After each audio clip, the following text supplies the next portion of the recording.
of you guys on IG, come on over to YouTube. We are live right now. I might stay on for like 1 more minute just so you guys can know. You see all this the background going on and everything in my notes. All right. Woo! How are y'all doing? Y'all, I'm sorry. Listen, I'm not always late, but I had a good excuse because you know how I like us to have our drinks and stuff. I had my cup, but it was my high school reunion cup from when I was at my mom's last week. And I don't care that you know what high school I went to. I care that you know the year that I graduated. So I'm like, oh my God, I got to change my cup. So I switched it out. My cup is, here, let me do this so y'all can see. It's my birthday month. So I have it's my birthday month wine glass to celebrate because I don't do anything small. I'm from Texas, y'all. I don't celebrate a day. I celebrate a whole doggone month. That's 30 days. And we are 9 days in. All right, IG, I will see you over on YouTube. We are talking about curriculum CPR. Now, if you have everything, all daisies and everything perfect running in your household, don't bother. But chances are you don't. So come on over, learn something, share something, and join the tribe. Bye-bye. All right. I'm here, YouTube. I'm here. Okay. I'm gonna delete that. All right. Discard video. All right. I'm at 48%. That's okay. All right. Thank you guys for being patient. Let me take a quick swig. And we are ready to go. All right. Hello, knockouts. For those of you who are new, if you are new, welcome to the ring. The boxing ring, where we blend homeschooling, real talk, and hands-on advice. And then for good measure, we toss in a punchline or two. Okay, this is a very friendly and encouraging environment. And as my veterans will tell you, when you come on in, we like to know who you are, so we can bet you. No, I'm kidding. We like to know who you are. So if you can tell us where in the galaxy you come from, you know, you can be as macro or as micro as you want. Let us know, because that helps to find your tribe, find somebody in your city, your state, your country, whatever. Okay. Now, I'm trying something new today because I'm trying to be a little bit more sophisticated with my stuff. Okay. I know I'm messy. Okay.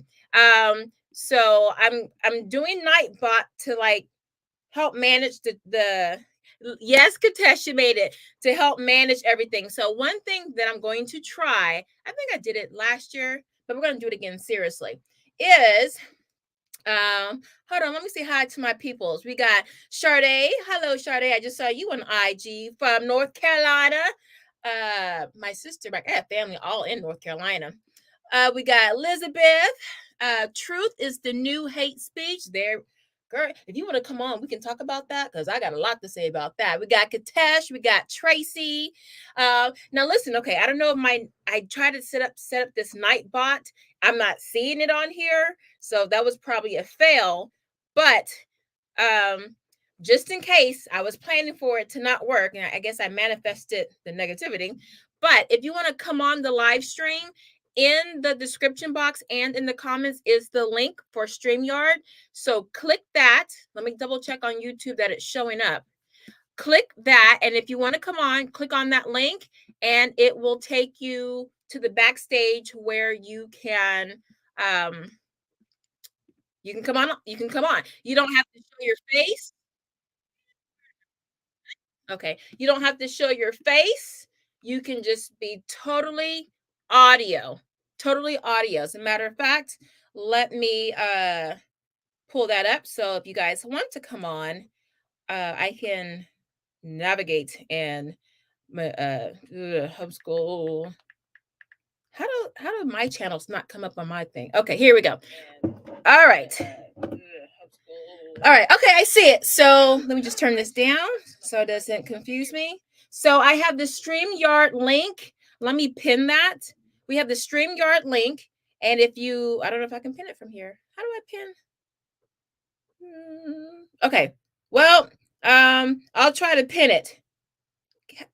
I'm going to have to look at this again. All right. Never mind. Let's move on. Because I know you guys are like, girl, come on. You're always long-winded. Yes, I know. That's okay. All right. So Curriculum CPR, you see the title on the screen. And I think this is apropos because we are in December. A lot of you are winding down and you're having second thoughts or first thoughts if it's something you haven't used before. You got questions about what's going on either with your curriculum, your kid, or you, or all of the above. We got VG. Hi, VG. You made it. Yes, we got Elizabeth from New Jersey, East Orange. I got family out there, Patterson, Newark, and Hoboken. So you probably met somebody that's related to me.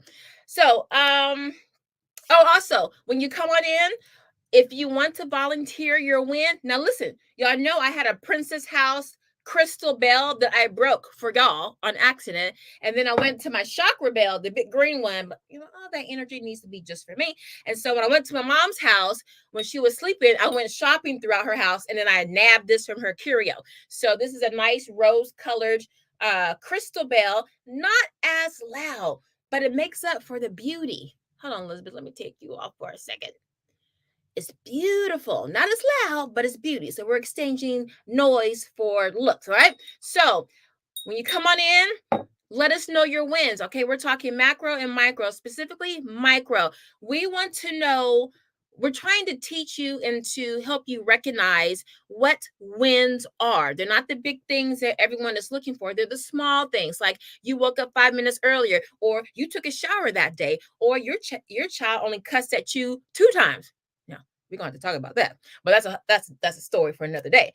But you start to realize that you are being successful just atomically, right? Really, really small, but there is success. So as we segue into our curriculum CPR, you might think things are a failure, but I'm here to tell you it might not be a failure. Well, it might be a failure, but it might be a micro, not a macro. So we'll dive into that. I got time today, y'all. It's Saturday. I got time. Does anyone have any stories, any wins you want to share?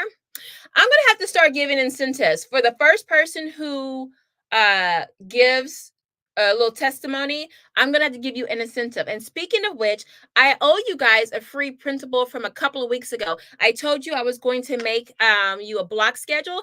I did. I really, really did. And then when I went through all of my printables that I've made, I made 100 things, over 100. I realized I already made some. Hold on. Let me grab something. So my goal over our next break is to organize all of my creations. I thought I was organized, but I wasn't really organized. So really quickly, I owe you guys, okay? Especially those of you who always faithfully come by. You check on me when I've been absent.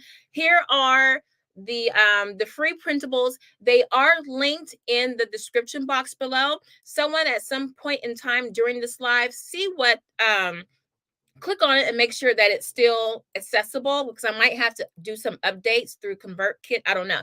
But at some point in time, someone go check in on the links. I need probably a moderator to check that. But let me show you what I have for you totally free just for rocking with me, okay? I have a lot, so let me just put this up here because I want to show my appreciation. Okay, so for the block schedule that I promised you guys like 3 weeks ago or before Thanksgiving, honey, it was a while back.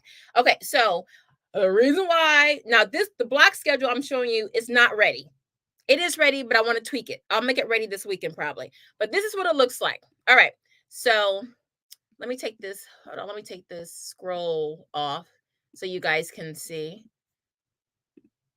Okay, and then let me take my name off. It was removed. Okay. I think I have to do it like this. New layout, press shift 5. Oh, darn, I changed everything. Okay, so this is like the version 1 of the weekly block schedule. Can y'all see this? Put a 1 in the chat if you can see the block schedule. I know y'all can see me, right? Okay, if you can see the block schedule, and I'm gonna get to you, Katesh, in just a moment. Can y'all see the block schedule? Put a 1 in the chat, somebody. I just need to see one, so I know before I continue to show you the other stuff. Can y'all not see the block schedule? No? I'm not getting anyone. Okay, cool. Okay, so this is version 1. This is just an empty template, and I'll go over this with you guys in a minute. But I was like, I'm not sure if I like this format. Let me make another one. So this is all going to be for you guys. All right. So then so what I did was I changed. If you look at the very top where it has the days of the week, the box is right below where it says priorities and personal. I changed that out to put lines. So, some people prefer to have lines to write things down. So I gave that option. Okay. That's the only thing that's changed. And then I made an example copy of how to fill it out. Just, one way you can fill this out. Right. And if you look to the left where you see block 1, 2, 3, 4, and 5, you'll see how I divided these blocks. Now, listen, this is how I did it in my life. You can totally change it for your life. But I have like the morning focus for block 1, your midday exploration for block 2, lunch and leisure is block 3, block 4 is good Lord, I can't even see it. Can y'all, oh my God, these contacts are horrible. I'm wearing progressive lenses, and obviously I'm not progressing right now. What does that say, y'all? I don't even know. And then block 5 is wind down. So block 4 should be like catch up work. If you didn't finish anything in the morning, you can treat it like a homework time period during that time. But you guys, maybe I can make this bigger. Can I make this bigger? So anyway, there you go. So it's filled out so you can kind of see, what you're looking at, how you can chop up your day. Okay, so those are the blocks that are not ready because I wanted to tweak it a little bit more. That will be ready for you shortly. Now, what I do have ready for you, and it's in the link down below, I have the original block schedules. It's a weekly schedule, really, okay? And I have 3 versions. I have a black and white for those of you who don't want to use any color. I have a multicolored one, which is part of my, oh, I have green on here. This is the green screen, so you can't really see it all. My mega homeschool planner, which is free. And I don't know if I have a link down below, but it's in here. Oh, I got green all in here with the green screen. Anything green is going to disappear. So I have that multicolored, and then I have it in pink for you guys who are like really girly. Okay. And then the final free printable for you, and we'll talk about it briefly tonight, is a family meeting agenda. Okay. So one reason why you might have curriculum issues, it might not have anything to do with the curriculum, your kids or you. It could be the flow, the rhythm of your household. Okay. So that's really 4 issues: curriculum, you, your kids, and then your environment. And this is the equalizer. It's going to equalize. It's going to, if you sit down and fill this out, you'll have a clear vision of what's going on, where the problems are, and then how to generate some solutions. All of those are free with the exception of the block 1 through 5. I will put that up probably, if not over the weekend, definitely next week, because I'm tired of tweaking it. Now, I know I'm going on, y'all. I just want bear with me if you're watching this on the replay. I just want to make sure you guys get these free printables. They are very helpful. Now, if you're looking at these block schedules, especially the ones that the weekly block schedule with the tan blocks, if there are any suggestions you want to make, I'm a pro at making curriculum, so I can on a dime just go ahead and make some tweaks. So if there's something you want to see, let me know, put it in the comment section, and then I'll add that, and I'll just make another copy. Okay. Now, with all of that out the way, curriculum CPR. All right, let's catch up on these comments. All right, so Katesh says, all right, Katesh is number 1. Katesh, I'm gonna have to give you something because you always participate. You need a participation. Let me make a note. I got my real notepad right here just for viewer notes. And I'm putting names down so I can keep track of y'all. So y'all know. I'm not gonna it's totally legit. Not gonna do anything. Katesh, her first wins. First reply. Okay. I got you, Katesh.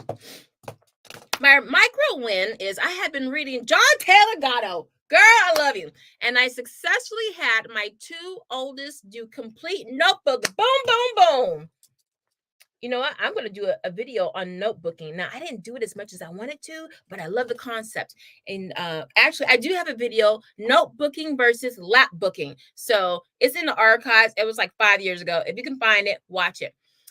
So I have my 2 oldest do complete notebooking sheets with annotations. Ooh, annotations? Girl, you trying to be high class with your education. On topic of choice from Library Wondering. Now, you know what? I think I heard someone else talk about Library Wondering. I'm writing this down, y'all, because I'm an information junkie and I need to look this up and then explore. Okay. Katash, honey, you need 2 bells. Don't y'all agree? Is there a bell emoji, y'all? We need to start using the bell emoji. Is there a bell emoji? I need to look that up. I'm going to do it right now. We got to give her a double bell. Looks, sound. Katash, I am very proud of you, mama. A+. I love that. I love that. I don't think there's a bell emoji. If you guys can put a bell in there, I'll look that up later. Hold on, I'm making my notes.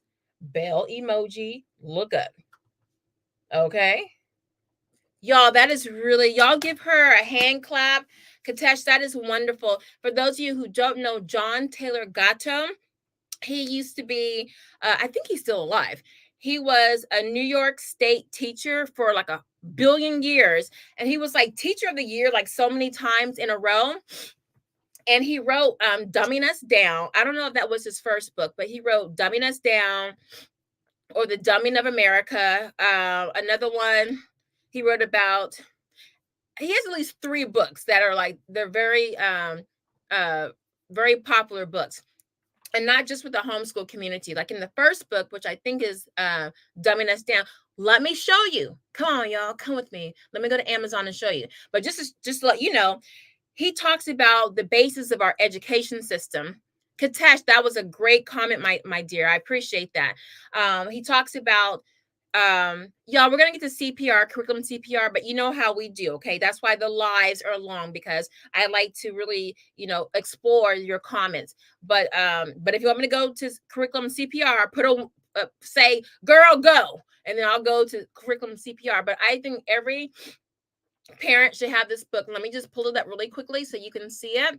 So he talks about the Prussian system of where our education comes from, and then how the Rockefellers got into it and how he went. Child, listen. All right, let me share my screen. And this is just one of his books, right? Share screen. Dumbing Us Down. Oh, hold on, y'all, because it's showing all my information. Like, stop sharing. Hold on. Because I bought this and it's showing my address and my name and everything. So how do I fix that? I need to just log out of my account. Okay, let me log out really quickly. Or maybe I can just make it really big so then you can't. Okay, yeah. All right, there is a workaround. All right. Okay, I think, hold on, it's okay. Let me see. All right, let me put it on, and hopefully it's not showing all my personal information. I love y'all, but I ain't trying to have y'all come knocking on my door. All right, share screen. Come on. Oh, you know what? I can just do this. Hold on, y'all. Y'all stay with me. I'll just open up I'll just open up this book. All right, perfect. So now you can't really see anything. Okay. Okay, so let me share this. Sorry, guys. Let me do it one more time. All right, now I can share it. All right, so can you see it? So this is Dumbing Us Down, the 25th anniversary, the hidden curriculum of compulsory schooling. See, can you screen it up? That's what it looks like. So if you want to grab that, you can. I just wanted y'all to see that. Okay, so very, very good book. As a matter of fact, maybe that should be a book club. I'll have you guys vote on that. John Taylor Gatto book club, or I could do a video segment on that. Okay. So Katash, you have a double win because you're doing so many good things. Okay. And then she goes on to say, I'm slowly doing my best to foster autonomy of learning. I love that. Let me give you another win for that, because autonomy of learning is your child being an independent learner, right? And in the executive functioning world is called metacognition, where you have this awareness of what you need to do, how to do it, and then how to interpret the results, right? Metacognition. Okay. It's just self-awareness, all these fancy terms, but they, they have, okay, let me get the CPR, because I know you guys are like, girl, come on. All right. Elizabeth says, I do. My kids, 4th and 5th grade, were struggling with focus on the schoolwork and kept getting distracted by the games and videos. I found an incentive to get them back on track. Continues. I like that. I offered $1. Y'all listen. I offered $1 for every 100 they get. This week was amazing. They even cleaned the house. Man, if I have my microphone hooked up, I'll be talking in the microphone for you. They cleaned the house and did the dishes without me asking. And all 100s this week, girl, that's a double bell. No, this is a green bell, so it looks invisible. I love that idea, Elizabeth. You guys, listen. Everybody's got solutions. Everybody has stories and testimonials. Take note. I think that is wonderful. I think incentives are a great way when you're having a curriculum slump, which we're about to talk about, is a great way to boost, to jumpstart, put the life. What do you call those things that go on your chest? To jumpstart what's going on in your house. I love that. Okay. That is a great way for your children to exercise autonomy of learning. Thanks to Katesh for bringing that up to our attention. All right, Katesh says, I got an advertisement coming in during a live. This is the first time that's happened. An advertisement. You know what? When I was on the back end, because I was trying to, I haven't been on in a while, and YouTube had made some changes. I saw something about mid rolls, but I'm like, I don't have time to look that up, and so I just kept it pushing. So I'll make a note of that, but this is kind of early on. So let's see. Advertisement, mid-roll, check out. Okay. Rolls, check. All right, let's get to curriculum CPR. I'll get to the rest. Oh, there is a bell. Sade showed us a bell. All right, so we're going to have to get those bells. That's going to have to be part of the new vernacular. Show me your bells.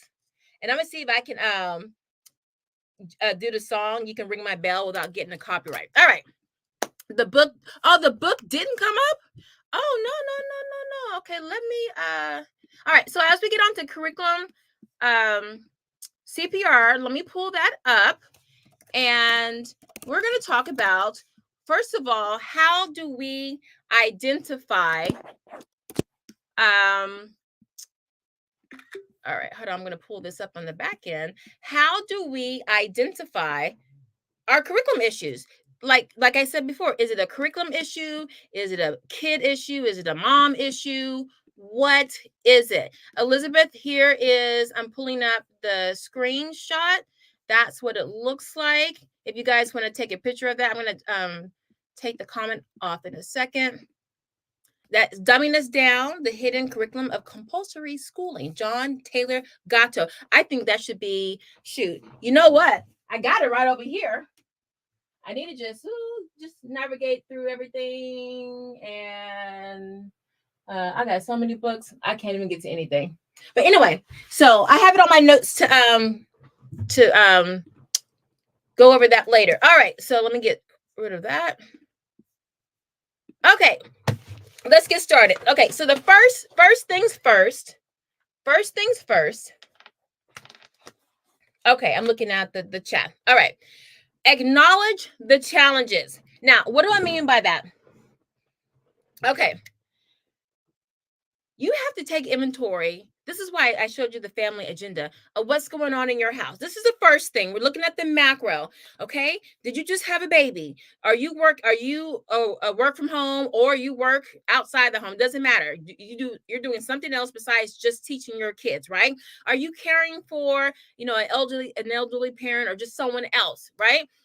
Do your kids have any learning disabilities? Do they have any issues, ADHD?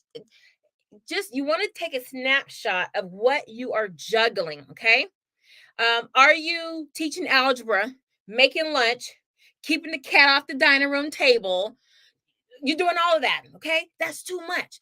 Your curriculum might be fine, but that environment is crazy. Okay. So acknowledge the challenges, right? So just jot it down. Maybe take a snapshot. You know how you do the day in the lives, the DITLs on YouTube? Do it for you and see what's going on, what's crazy. Okay. Just so you can give yourself some grace. You might be doing too much. Okay. Now, once you acknowledge the challenges that you have, going on, you want to find a crisis buddy, right? That's why I like for you guys we're going to really start building the tribe here, because commonality is your best friend. It's the friend that says, girl, I know exactly what you're going through. This happened to me last week. Or, girl, this is about to happen to me because we're going here. This is going to happen. Okay.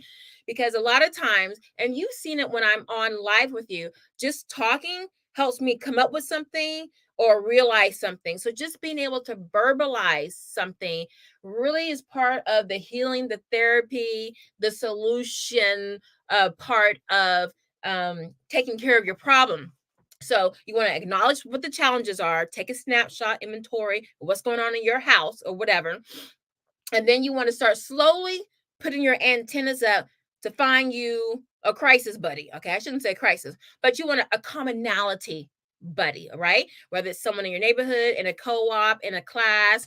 It could be someone who is not a homeschooler. They just got a lot of stuff going on too. So you guys can commiserate. But the main thing is you want to have someone that is open to you venting. A lot of times, like when I'm really holding in a lot of frustration, I crave crunchy foods, ice, because I don't have an outlet to get my frustrations out. So I do it with my crunching. I really do. So you just want to find someone mutually. Watch out for energy vampires. Okay. They let you talk for 2 seconds and then they talk for 2 hours. That's an energy vampire. Find someone you're equally kind of yoked, and then, someone you can confidentially release those frustrations. Okay. Now that we have that, hold on. I made little banner things. Let me start using them. Okay. That was the intro. All right. Now, number one, we have to hold on because I made it. So that was the introduction. Let's talk about identifying the problem, because this is going to be the crux of a lot of things. If you don't know the problem, then you'll be running around in circles. Recognize the issue. For example, hold on. I'm looking at my phone now because I'm watching the phone to see how I look to you guys, because on my laptop it looks different. On my laptop, I'm looking at it from me, the creator. On my phone, I'm looking at it as a viewer. So I'm trying to, be a little bit more engaged. Okay, recognizing problems. Does your child consistently avoid certain subjects, or they show signs of frustration when, all right, honey, it's time for math. They run away. That's an obvious sign. That's a clue and a half. That's 200 clues right there. When you pull out the book, the paper, or whatever it is, and your child, they just recoil. Okay. If it's not like, oh, yay, if it's anything other than, okay, something even keel or excited, you might have a problem with that curriculum, the learning resource. That might be the problem. Okay. But remember, if you do a snapshot inventory, you'll learn, okay, my child is not a morning child. So I'm going to teach her the hardest subject, the one that she also doesn't like, at 8:00 in the morning. Well, that's a recipe for disaster. The curriculum might be fine in the afternoon, but in the morning, when your child is not a morning person and your child really doesn't care for math that much, you might not want to start your day off like that. But if you do it after your child has eaten, then it has spaghetti and some cornbread and some, cookies, not healthy. I know, but once they've eaten, the food's digesting, and you roll in the textbook or whatever you have, they might be more receptive to it. So this is why we do that inventory. We do the snapshot of the environment to see, is it a curriculum problem or is it a something else problem? All right, let's move on. Okay. History. If your child's like, oh Lord, it's so, maybe they like history, but they don't like the book that they're using. How do you know? Because last year they loved history. This year, okay, it might be that curriculum because you know your child likes the subject. That's another thing to look at when you're recognizing the problem. Okay, signs of a mismatch. Okay, we talked about, your child recoils from curriculum. What if there's a mismatch? Your child excels in hands-on activities. I mean, they gotta do all this, but then you give them everything that's just textbook based. Some subjects really thrive with manipulatives, things that your child can I heard an echo.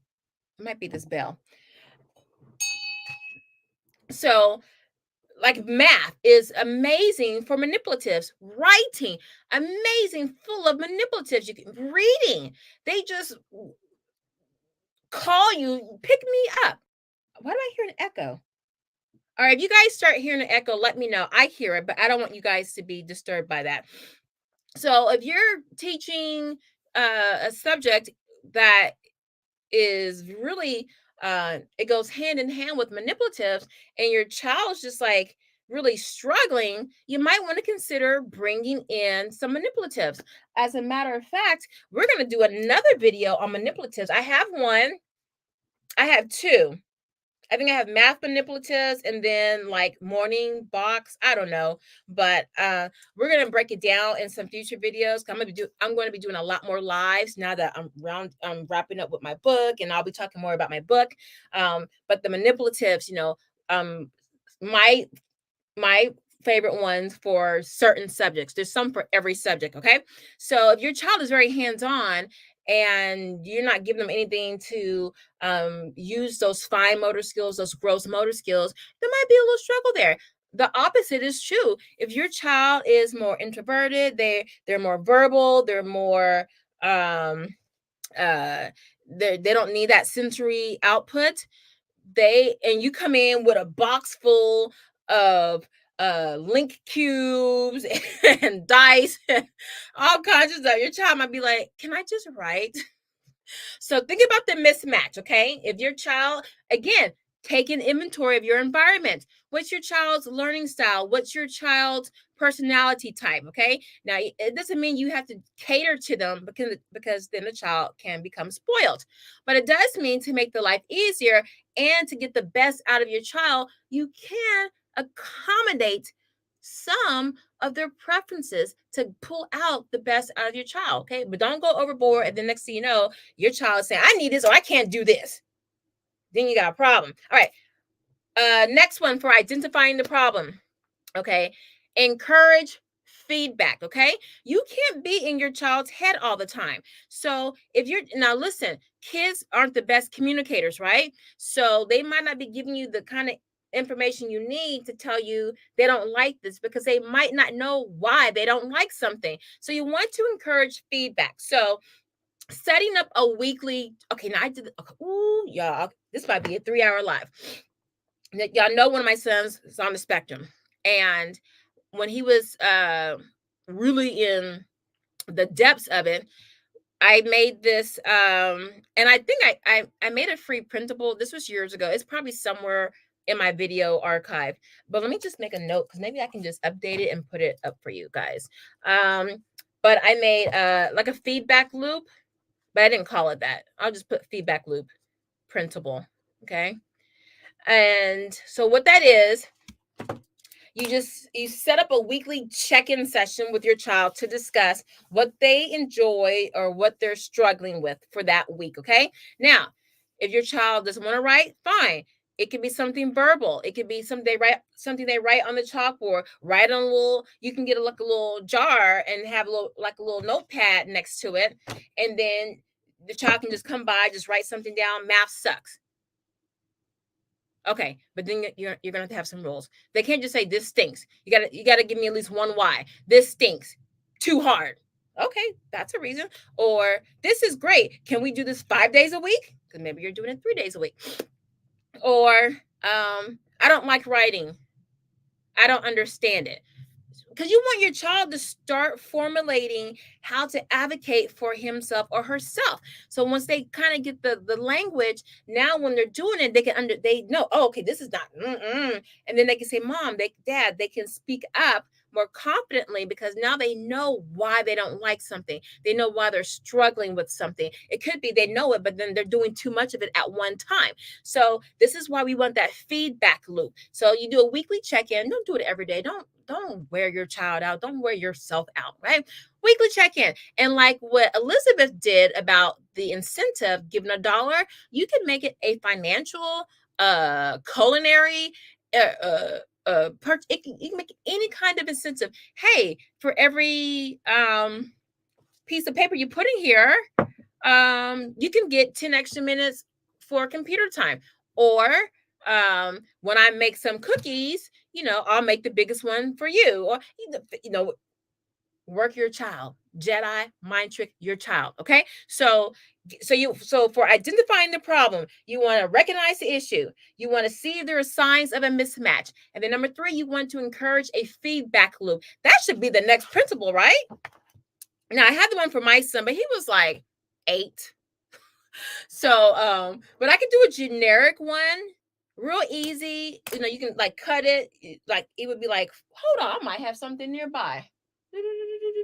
I put all my printables in one area, of course, and I put all the, look, I want to show you, Chad. I'm not going to show. I was going to show you I have it stacked from here all the way up of books and printables. But yeah, I have it written down. That's a good thing to have to really check in with your child. Okay, now let's move on. Any questions so far? Any questions so far? We're going to keep going. All right. We are, after we have identified the problem, we are now going to gather our information and resources. Now look, I'm just drinking coconut pineapple ice drink. Now, for this section, you might want to add a chaser. My chaser starts with a W and ends with a Y. Yours might be something else because this can take some time. So when we're gathering information and resources, because I am an information junkie, we're going to look for alternatives, okay? But this is why identifying the problem is key, because then you'll go on a rabbit hole looking for something where there's no problem, okay? Number 1, what kind of curriculum are you using? What do I mean by that? All right. Is your curriculum Charlotte Mason based? Is it classical education based? Is it Waldorf? Is it unit studies? Is it this or that? There's like 6 main curriculum approaches and then like some minor ones, okay? And I don't mean to poo-poo the minor ones. I'm talking about the ones that have been around for a long time and they have a huge body of information out there, right? Your child is very hands-on, very creative, very, touchy-feely and, and needs time to arrive at an answer. And just that child. You have a whole bunch of classical education of material that doesn't gel well with that kind of child's learning style, right? Okay, I've done them all. That's why I am an eclectic homeschooler. Now, what am I talking about? Classical education is a little bit more rigid. It don't care that you're a visual learner, you're a spatial learner, you're the multiple intelligences. It is the ancients have done this with less and they did more, and you will write this 10 paragraph 10 paragraph essay, and it's intense. It's very structured, And there's a lot. There's a lot because you're talking about classics and philosophy. It's very, it could be over a lot of people's heads, right? And here it is, you have a child who's like, can we read Peter Pan? So so it goes to our mismatch, right? So when you're looking at alternatives, look at your curriculum. Now, certain subjects you can mix it, like maybe for social studies and history, maybe you're Charlotte Mason, but for math, maybe you're more classical approach, or for reading, you're more of a classical approach, or writing, you're more classical approach. You need more structure. So you can play around with different approaches, but you got to know what's going on with your child and in your household, okay? Because if you're diving into um all these approaches, it's like when you go onto Netflix, and you know how Netflix has all these different categories, you can kind of get lost in the sauce. So look at what you're using. And if you're using Charlotte Mason for one thing, classical for another, um, just think, okay, would it be better if we had more structure for this? Would it be better if we just kind of loosen things up a bit with this? Okay. So that's another way of getting information. Look at what you're currently using and then go on from there. Okay.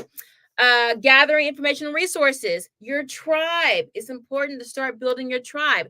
Even if you don't have anybody in your immediate vicinity in a real life, your tribe is going to be online more than likely. And then eventually you can probably maybe meet these people in real life at some point in time.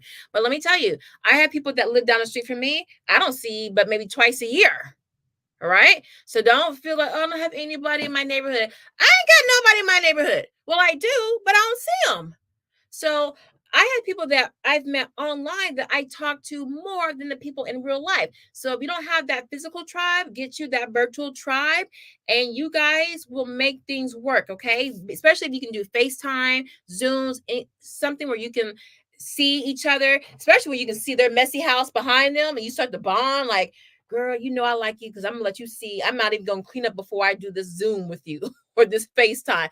That's when you're really building your tribe. When they see the kitchen full of dirty dishes, they see all the dog hair on the floor, they see the stains on the couch, and then you. So build that virtual tribe and then go to them for advice. Hey, did this work for you?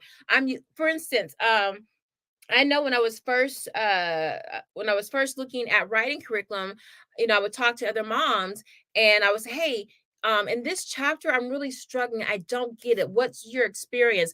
Oh, writing and rhetoric, book 4, the Craya.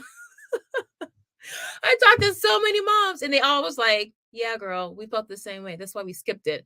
So that was me getting that information and then making a decision based off of it. It wasn't me. It wasn't my child. It was the curriculum. And I had it reinforced by other moms who felt the same thing. So you want to reach out to other people, get on these homeschooling groups on Facebook, get on the Well Trained Mind forum. I know it's well-trained mind is a classical approach to teaching, but the forum is not. You have everybody from all different backgrounds and stripes of homeschooling that are on there. Okay, so it's a wealth of information. Also, for gathering information and resources, you want to really, okay, just talked about that. Use your Facebook groups, okay? They will definitely help you out. And a lot of them, they'll get very specific. They'll be like homeschooling elementary, homeschooling ages 5 to 8. So you can really get into a niche group that really reflects what's going on in your homeschool versus just a big old gumbo pot of elementary to high school. It breaks it down so you can really fine tune. You can just do homeschooling. You can do elementary writing. That's a group. It is. Singapore math, middle school. That's a group. So just get on YouTube. I mean, just get on Facebook and just type in homeschool. You're gonna have a whole bunch of feedback, results. That's why I say you might have to add something to this and just sit back and relax and just scroll through. Because I spent like 2 days going through all of them. But just do a little at a time. But find out what you struggle with the most and then make that your target search. So if you struggle with writing and you have a 5th grader, that's elementary. So Yahoo group, homeschool, elementary writing. and see what pops up for that. Okay. If nothing pops up, then take off one word. Take off elementary. No, take off writing and just put elementary, because then you can just have a group of just elementary parents, and then within that group, they're going to hit on math, reading, writing, all of that. Okay. Versus if it's just writing, it'll just be writing, but then it'll be all age groups. So decide how you want to approach that. Okay.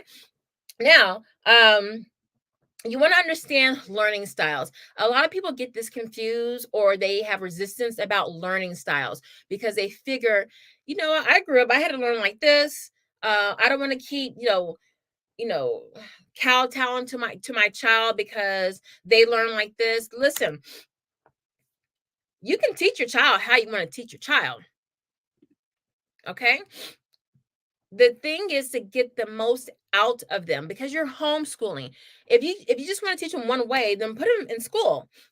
But if you want to cater to them where they can get the most out of their learning and they can enjoy their education, because for me, it wasn't just about not being in the public school. It was about having this bespoke education where if my child, y'all know my story about my child, I had to teach him equivalent fractions, and it took 4 months. It literally took 4 months. I think I did a breakdown on why it took 4 months. Just things that was not obvious to him like it was to a neurotypical kid.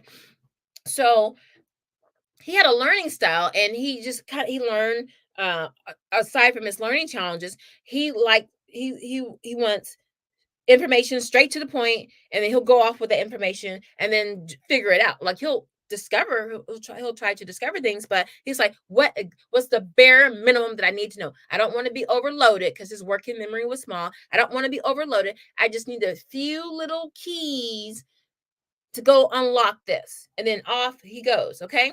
So that was his learning style. Well, that's not a learning style, but when you have the different learning styles, whether it's the spatial, the visual, the auditory, kinesthetic, all of that, if it's obvious, you want to teach to that, because that makes everyone's life easier. If your child is an auditory learner, I'm horrible at auditory. I struggle through learning foreign languages because I can read it and write it. Like for French, I can read it and write it better than a French person. But with my ear, I'm at a kindergarten level. It's always, ugh. But I can't get it in my head. When I speak it, I have to literally see it in my head and then translate it in my head while still seeing it, and then speak it. And it's been like 2 minutes, and I'm trying to put the sentence together.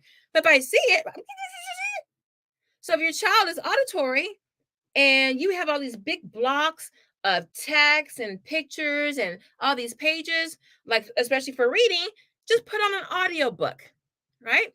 Or have your child read out loud. Maybe they retain it not just by looking at it, but also reading out loud so they can hear it. Just like when we talk and then I get epiphanies from just talking out loud, I guess I am kind of an auditory learner.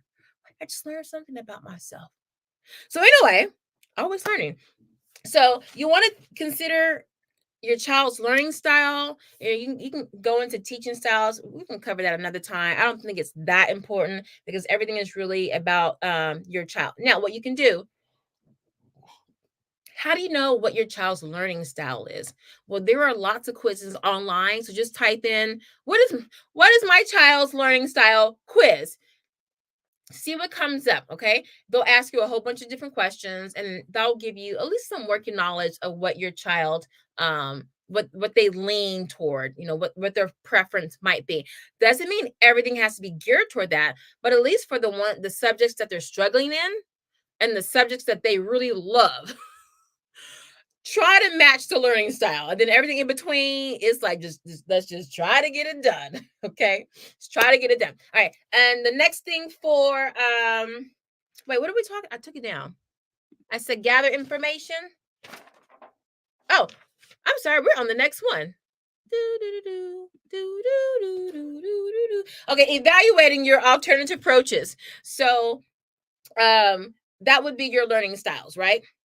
That will be an alternative approach, because it's very custom, because your child is in front of you. Your child is unique. And so you have to work with the child that's in front of you. Okay. And then I talked about earlier about the different methods, about the homeschooling methods. That's under your evaluating your alternative approaches. What curriculum, what approach, what learning, what homeschool philosophy is your curriculum, right?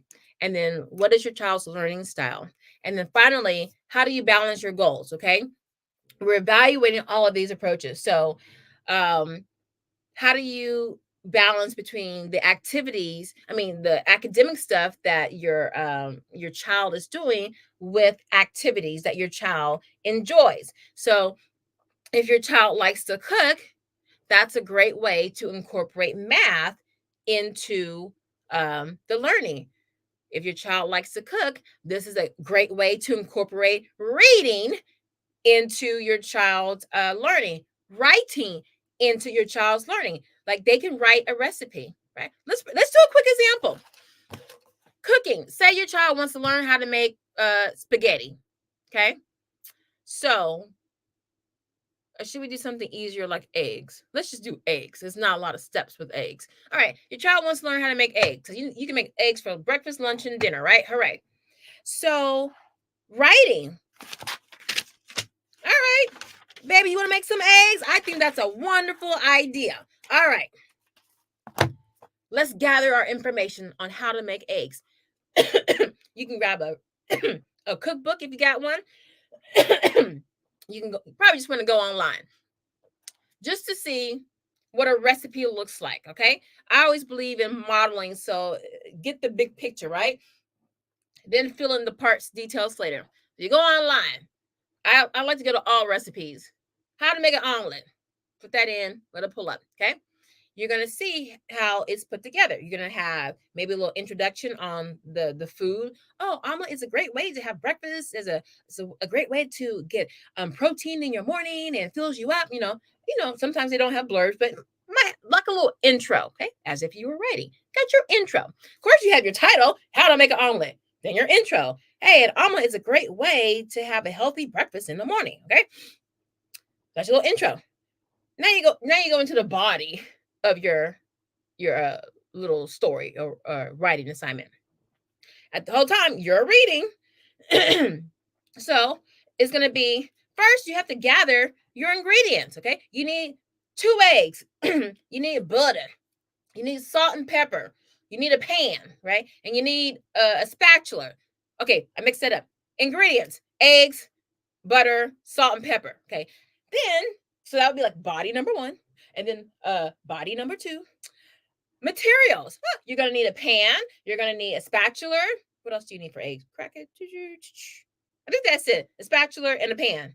Oh, and a plate and a fork for afterward, right? Okay, that's body number 2. And then body number 3. Now start cooking. Step 1.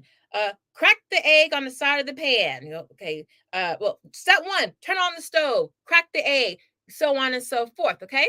Now they're learning sequencing. Okay. So you see how you can take just something they like to do or that they need to do if you're teaching character skills. And you can start it off by doing the research. Teach your child how to do research. What is a good source? What's a good primary source? What is a source you don't want to mess with? Okay.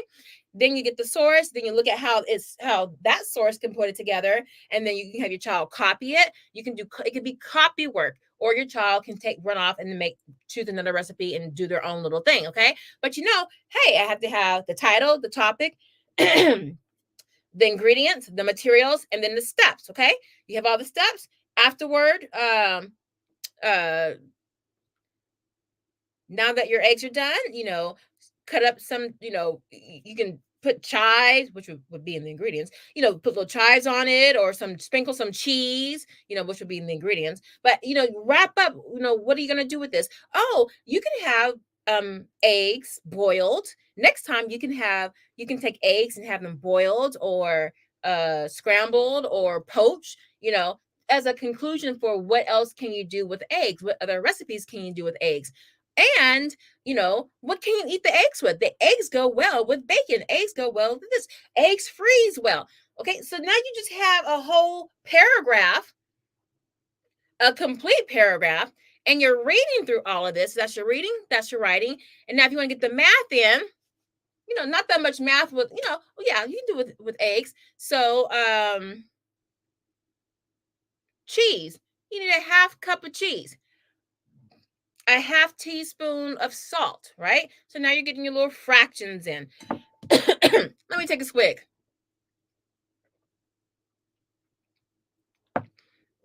And there you go. You have something your child likes to do. And believe me, once your child, oh, you know what? Let me show y'all. My kids might not want me to do this. I was at my mom's last week. And so I was going through all these old pictures that I sent her. And I was like, oh my goodness. So I took pictures of my kids when they first started cooking, and they said, Mom, can I make this anytime I want to? I was like, yeah. Oh, I'm on screenshots. I was like, yeah, baby, anytime you want to. That was all she wrote. One son was up making, I took the eggs at like 11 o'clock at night. I'm about to show you something. He started cooking so much. My sister bought him an apron that has his name on it. And to this day, now he was in elementary school. Let me see. Hold on, let me make it bigger. So, okay. He still has it. It's actually really tight. It doesn't even go around all the way in the back. But she bought it for him because he loved to cook. You see all that little food, all that breakfast. He started with where's my finger? He started with the basics. And look, he even had his little chair because he was like, I'm gonna be here for a while. But see those little life skills? So, like, hold on, let me enlarge this. That's chicken. This boy was making a meal. All right, anyway, just so you know, I don't just be saying stuff. I put the work in. So anyway, so that's something simple. That's something your child likes. Maybe they like to garden. Okay, now the hardest thing would be like say like video games, because you don't want them to be on video games all the time, even though you can find some value in that.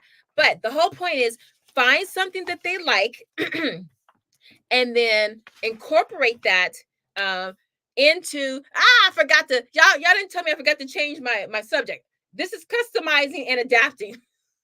So you take something that your child likes, cooking, gardening, video games, and then you incorporate that into something they like. So that's customizing and adapting. Okay, that's the next resource for how to resurrect your curriculum. Okay, now they can go to their curriculum, and it's really, you know what? Let's do it on the fly. Let me grab something where we can just figure out how to make something out of it. Let's see. I wanted to do like I have all math books right here. I don't have any English books or reading books. All right, let's say that for another day then. All right, so you want to tailor the curriculum, okay? You modify that curriculum. You try to make it as project based as you can.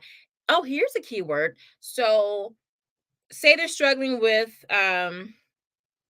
Matthew C. Type in Matthew C. project based learning or project based lessons. See what comes up. As a matter of fact, I would use that as your keyword. Whatever book you're using or material, if there's a name or brand to it, put project based lessons examples or example lessons, okay? And see what other people have done to give you some inspiration for how can I make this more hands-on. So really you can take anything and then just Google how to make it hands-on and then tailor that into it. Okay, we're customizing and adapting the curriculum. All right, y'all, flexible scheduling. You got to be flexible with your scheduling. As a matter of fact, I don't have any of my English curriculum here. I think Dimensions has it. You don't have to teach Monday through Friday. You don't. As a matter of fact, a number of curriculum, they'll give you a 3-day and a 4-day option. I don't have it in my math, but I do have it. I think Beast Academy has it. Oh, let me see. Is this the textbook? I know one of the math curriculum, it has examples like teaching examples, lesson plan, how do you can plan it from week to week. It could be a 3-day, a 4-day, a 5-day. Let's see. No, it's not in here. Oh, all right. Well, I know in almost all my writing books and grammar, they'll give you examples of, if you're going to use this 3 days a week, this is how long it'll take for you to get through this book, etc. And this is, what you'll be focusing on. So be flexible about the learning. If you want to take one lesson and break it up, something in the morning, something in the afternoon, like how I showed you here for the block schedule. I'm trying to see how I can make this bigger. Can I make this bigger?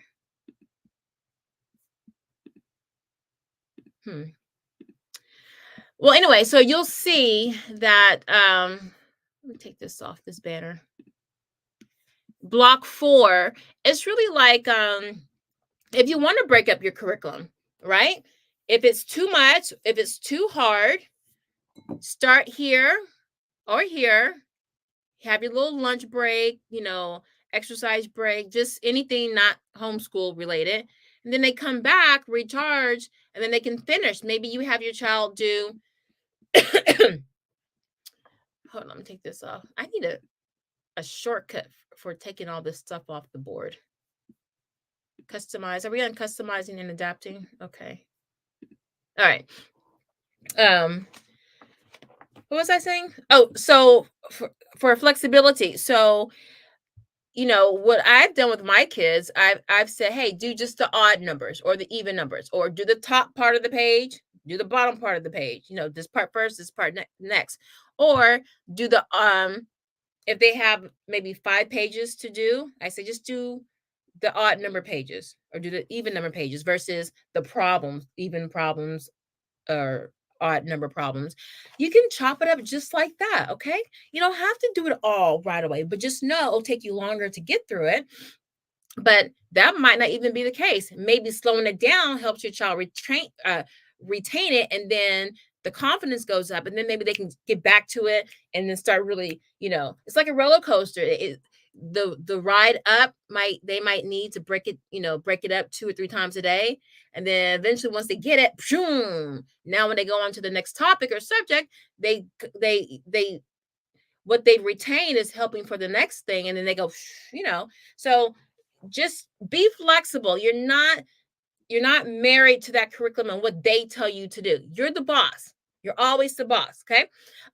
For customizing and adapting, I cannot stress enough hands-on activities. I don't care how old your kids are, especially when they're older, like middle school and up.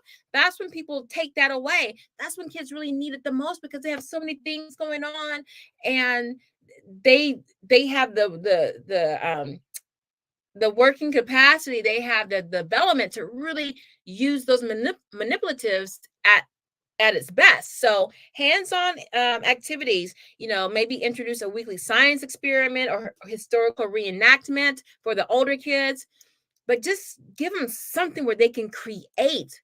We don't want our kids just to be consumers. We want them to be producers and creators. So put that in. It doesn't have to be a lot. Once a week, twice a week, okay?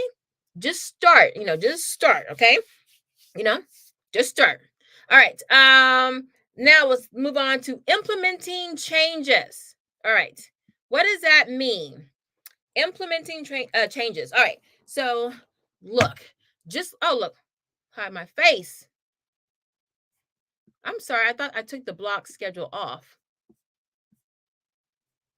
Wait, block schedule, that's the overlay. Where are you? Okay, sorry about that, y'all. Any questions so far? Okay, Elizabeth says, I love your ideas. I actually noticed that my kids had no motivation at the beginning, and it was because the curriculum I picked was boring for them. So I switched to a more challenging one. It worked.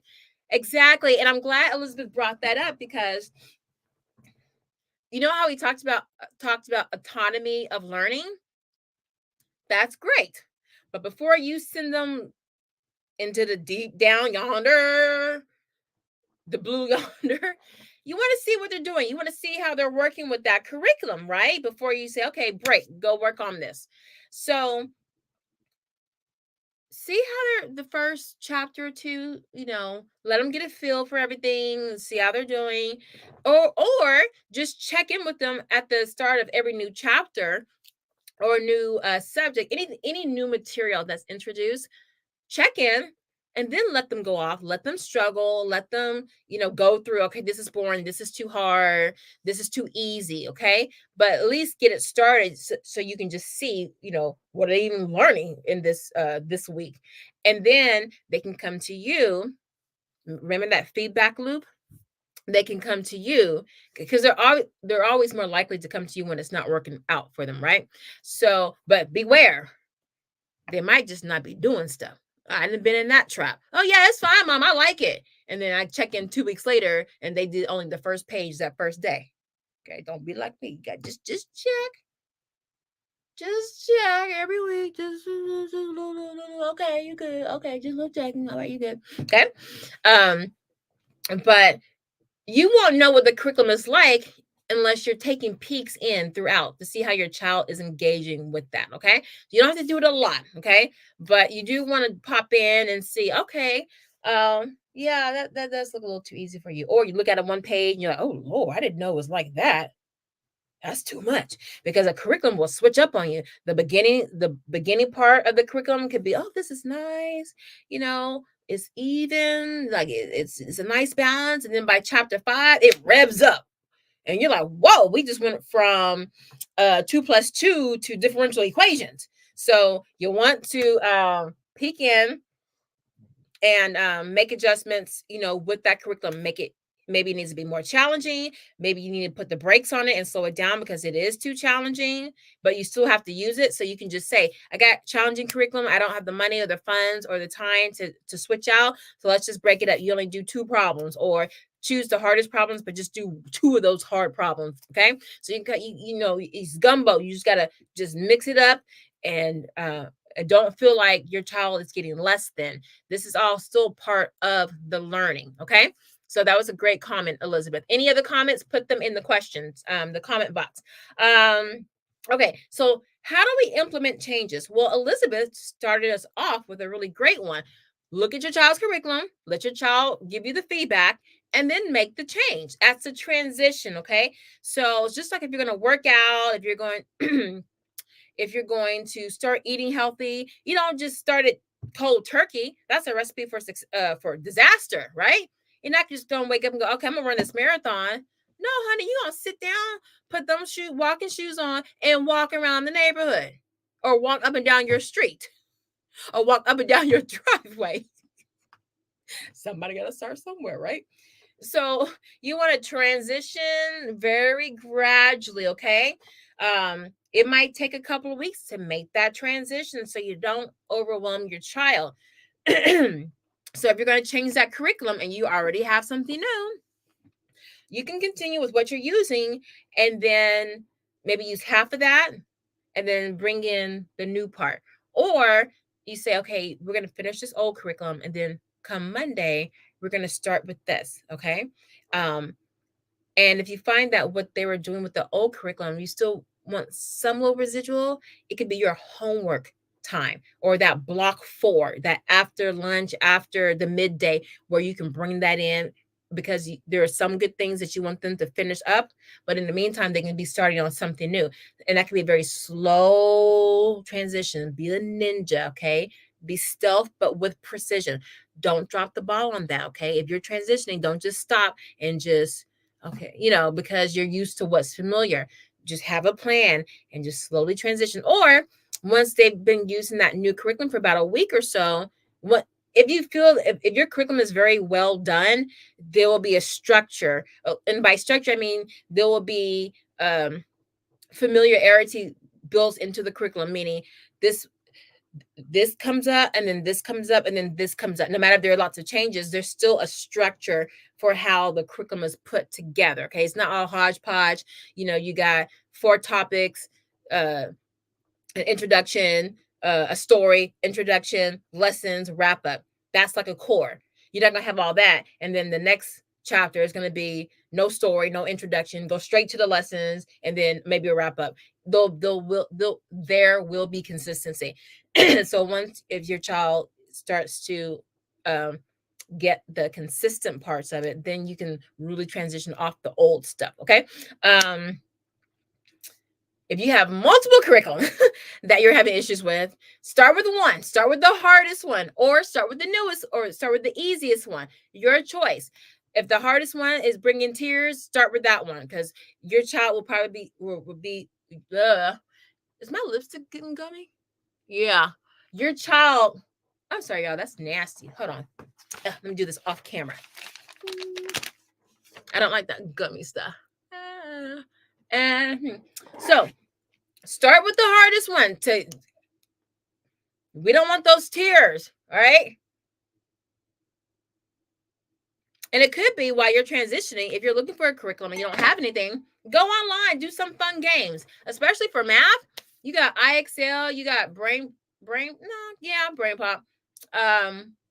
You got Math Seeds. Oh, you got so much free and paid, but so much free math stuff. You know, work on drilling facts in the meantime, right? There still is a reason to drill facts, math facts, okay? That's a whole nother video I need to do. But anyway, but that's part of your transition. New methods. Maybe your child might benefit from an online program. Or if your child is in an online program, maybe they will benefit from a paper, old school style. Okay. So think about a different method and approach to your writing. I know for science, a lot of science, they don't use experiments. It's all textbook related.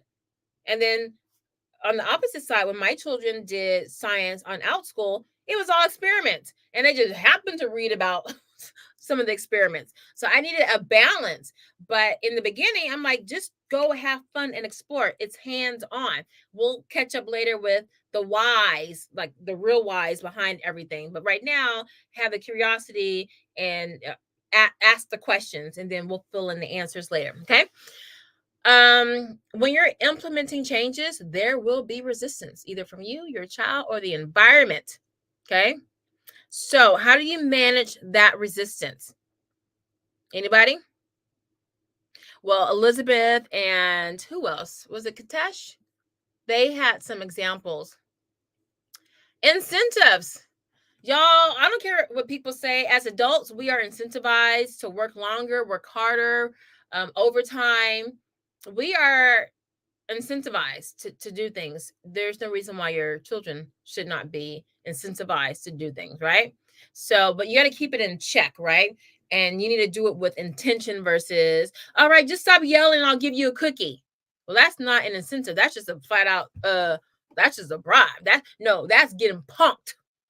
That's not an incentive. That's being punked because your child is having an attitude, a behavior, and to quiet that behavior, that negative behavior, you just give them something positive. No, we don't do that.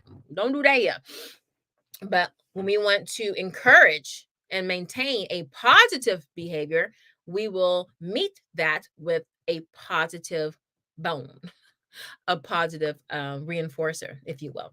Okay. So, and the small rewards, don't go big. It's like, like the kids, the parents get them a Porsche when they're 15, 16. Like, where do you go from a Porsche? I mean, you got it like that, but even still, what are they going to want when they're 21?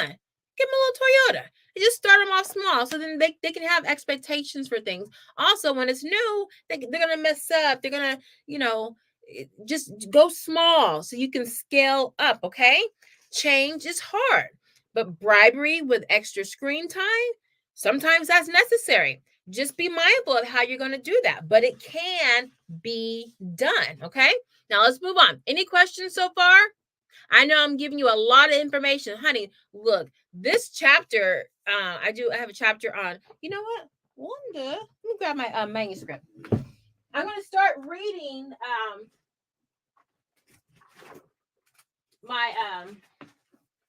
I'm going to start reading my chapters to you. That's why I'm making these little changes, because I am going to get all my government information on the cover. But I'm not going to do it today. But y'all, this is just, I think this is like draft 2. And the first draft was much bigger than this. I had to get it down. But hold on, I got my just on the curriculum part. I think the curriculum is just is 20 plus pages. All right. I forgot. I got my name on each page because when you do a manuscript, you have to put your name on each page. I'll just have to blank it out. But check this here. For the curriculum, oh, where are they going with this, y'all? Why was I talking about curriculum? Oh, okay. We got to move on to the next section for curriculum. No, I'm saying so. Curriculum is a really big subject. That's the heart of homeschooling for a lot of us. Okay, and you want to be able to get a hold of what's going on. So now that we have implemented changes, we're going to monitor and make adjustments to those changes. Okay. So we talked about that feedback loop. That is also a part of monitoring and adjusting. Okay, I put that earlier because I think that's important, and so I'm reiterating that. A review system, you can do a weekly, you can do a monthly one. This is where we're going to use. If you could do a weekly and a monthly, that would be great. But this is why I included this for the family meeting. Can y'all see that? Okay, so a monthly family meeting, it can be part celebration and a part strategy session. Okay, bring snacks. Seriously, bring snacks. I have a family, and it's an ugly name, and I need to change it. But I have. Let me take this off the screen. With my children on Sundays, we have our family agenda meeting. That's why that's the title, because that's what I called it. But it's ugly, and I need to give it a catchy name. But I'm like, child, let me just get this going. And I didn't have it the last 2 weeks because I was out of town last week, and then the week before I was preparing to go out of town. So I'm like, okay, well, just on the phone. What's going on? Okay, let me see. All right. So it was really quick and to the point. So let's say monitor and adjust. So the meeting is to discuss what's working and what's not. Truth be told, in marriage counseling, in business counseling, they tell you to have these meetings, whether weekly or monthly, to check in and talk about what's working and what's not working, to facilitate that communication so things don't build up. Okay. And that's really true. So you want to have a review system. You don't have to write anything down, but I would, just so you can keep track, just have a log so you can see things that are changing, things that are staying the same. Just jot it down. Just have one notebook so it doesn't get lost or on your phone, just so you can keep track of everything. Okay. And then once you get a review system, maybe start with that feedback loop, just so you can get yourselves trained in the habit of doing that, especially if your kids are younger, because when they get older, you can add in character life stuff because their kids are used to sitting with you and talking with you and brainstorming and a safe environment. Now you can approach it like when I tell my kids, when we have our family agenda meeting, in the beginning I had a group one, and then after a while I was, I need to do individual one-on-one.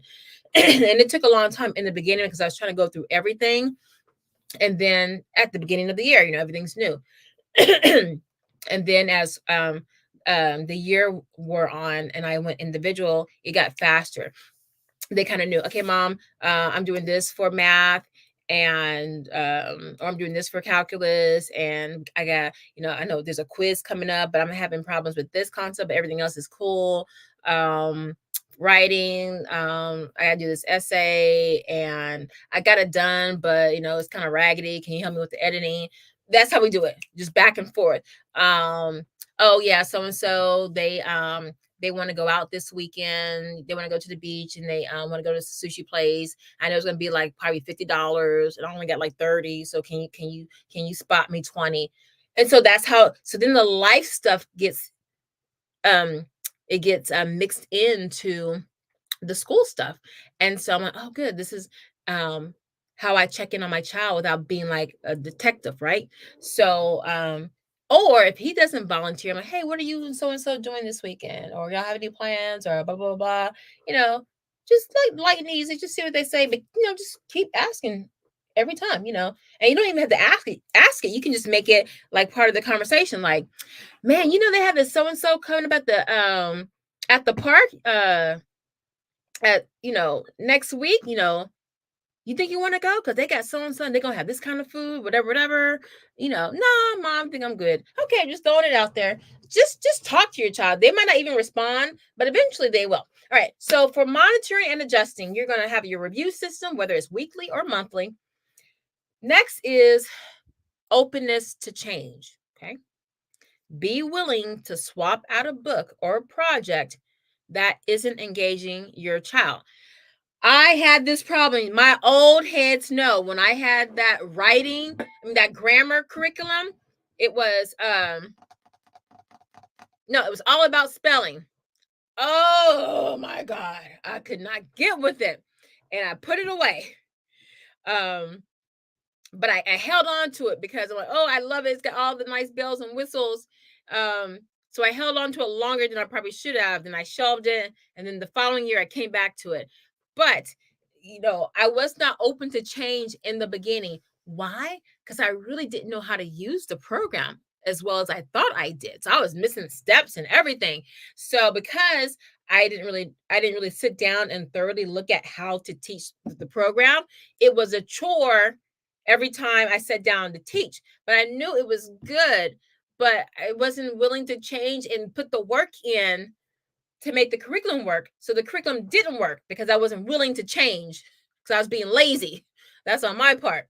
All right. For you, it might be, I had to pay $75 for this curriculum. We're going to use this curriculum. I've said that. Gotta be willing to put that aside, Mom. It don't mean you don't never gonna use it. Yes, I teach my kids. You don't never gonna use it. You're not ever going to use it. It just means right now you're not going to use it. You might use it next year. You might use it with a different child or sell it. Just because it's sitting there doesn't mean it's not going to give you some kind of value. The value might be down the line. Okay. Why? What are some reasons why we are resistant to change? Well, like I told you, price, I paid this much for it. Or, girl, I got this free. We're going to use this. We're going to make it work. I've been there too. Oh, my Lord, it's free. It was online. Ooh, y'all, the stories I can tell about curriculum I've gotten for free, I ain't put myself in jail. But let me tell you, if it's free, if it's expensive, we are reluctant to let that go. Okay. Or if it's the popular curriculum, right? Everybody on YouTube's talking about it. Everybody in your co-op is talking about it. Everybody in your classical conversations is talking about it. Everybody at your little Bible study school is talking about it. And so you just want to fit in because everyone's talking about it. The conversations are going to be the same. And you don't want to be the lone woman out or the lone man out. That's another reason why you might not be open to change. You got to put that stuff aside. Like I said, if it don't fit, you must acquit. So real quick, let's sidebar. No questions, y'all. So people who are of a particular age, I'm a very well-seasoned lady. I remember O.J. Simpson.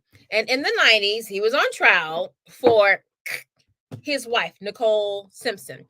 And during the trial, his lawyer, his attorney, Johnny Cochran, was very famous for, okay, so O.J. had these gloves that he with, and so his lawyer brought the gloves out and he was like, hey, if the gloves don't fit, you must acquit. So OJ, they made this real big production. OJ, he's a big guy. He played football in the NFL. And so, he's big old guys, big old hands and everything. And do I have some gloves here? I think I have some gardening gloves. They're dirty. And so he made this big old scene of trying to put these gloves on. And the gloves didn't fit. So the gloves that were left at the scene, they brought him in. And so the gloves didn't fit. So Mr. Cochran was like, you must acquit because the gloves don't fit. So that's where I was going with that. So those of you who are of a particular age, you guys got that reference. But anyway, so if the curriculum don't fit, acquit. Get rid of it. but not entirely get rid of it. Only when you've gone through all the other steps that we've talked about, put it aside, and then check in on it later. Okay. Now, for monitoring, where we at? Monitoring and adjusting. Last thing, celebrate your success. So you change a little bit of your curriculum. You got through 1 week. You got through 1 day. You got through 1 page, 1 lesson. Celebrate that. Okay. Remember, I always talk about small wins, micro wins. Okay. Especially if the curriculum is, if you're transitioning to something more challenging or something totally out of left field, celebrate getting through that day. Okay.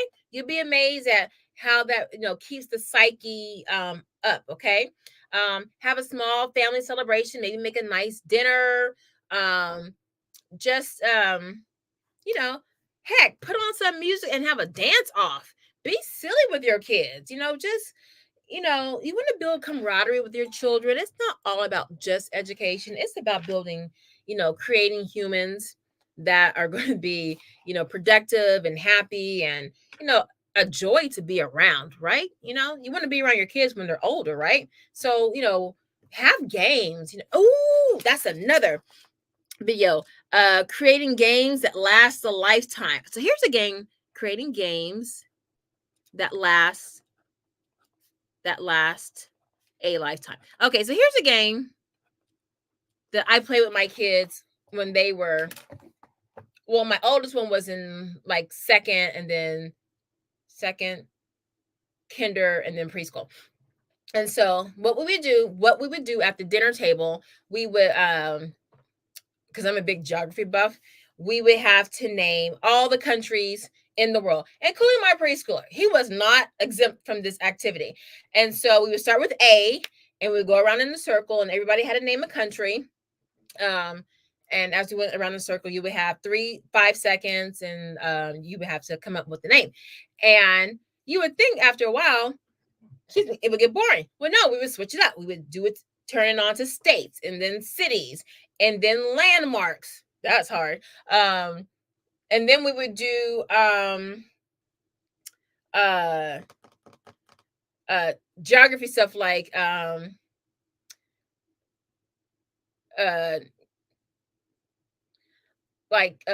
mountains, like which countries have the 5 biggest mountains, or which countries have the 5 biggest waterfalls, like Angel Falls in Venezuela. Wait, hold on. I remember the first one we did was Angel Falls, I think in Venezuela. Was it Venezuela? It was in South America. But anyway, so that was a way for them to learn their geography. Of course, these are things that I taught them, but for the countries and states and everything, I would have the placemats that were, the world map, and then the U.S.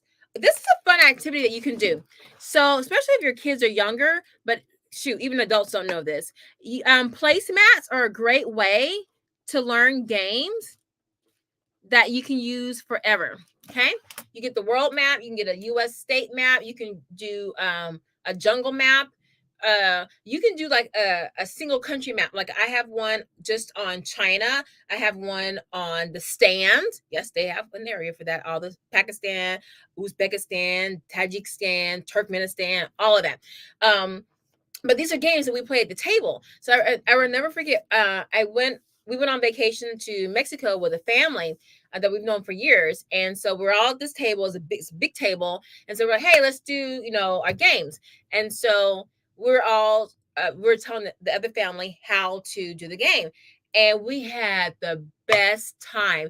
And it was so funny because their kids didn't really know as much, but they were so fun and exciting. And then they would just like make up names, and then, they'll try to catch who was wrong. So it was just so fun. So, but to make it easier, we were like, okay, you can do countries, states, or cities, so they can, be able to really engage. But anyway, so just fun. So even now, my kids are like 17, 15, and 13. We still play the game. And we always add a difficulty level to it, but it's something you don't need anything, and it helps build camaraderie, and also, keeps everything fresh in their mind. So celebrating successes, all that to say, that was one way of doing that, because whoever won, they would get something. So that was a Jedi mind trick. So they think we're just having fun. I'm like, nah, y'all learning. And then as a reward, y'all have, some sweet potato pie. So anyway, sneak that in. Be a Jedi mind trick. Okay, let's move on because we are 1 hour and a half in, which is nothing for us, y'all, right? All right, so this is monitor and adjust. We are almost there, guys. Last one, maintaining balance and self-care. Y'all, homeschooling is hard. Self-care is important. I have a video, it's an old video on self-care. I'm wearing a pink sweater and I'm hugging myself because I think I had a really bad week. So I made a video to help reinforce to myself self-care. No, I made 2 of them because on one of them, all my nail polish was all like raggedy. It was all chipped. I don't like chipped nail polish.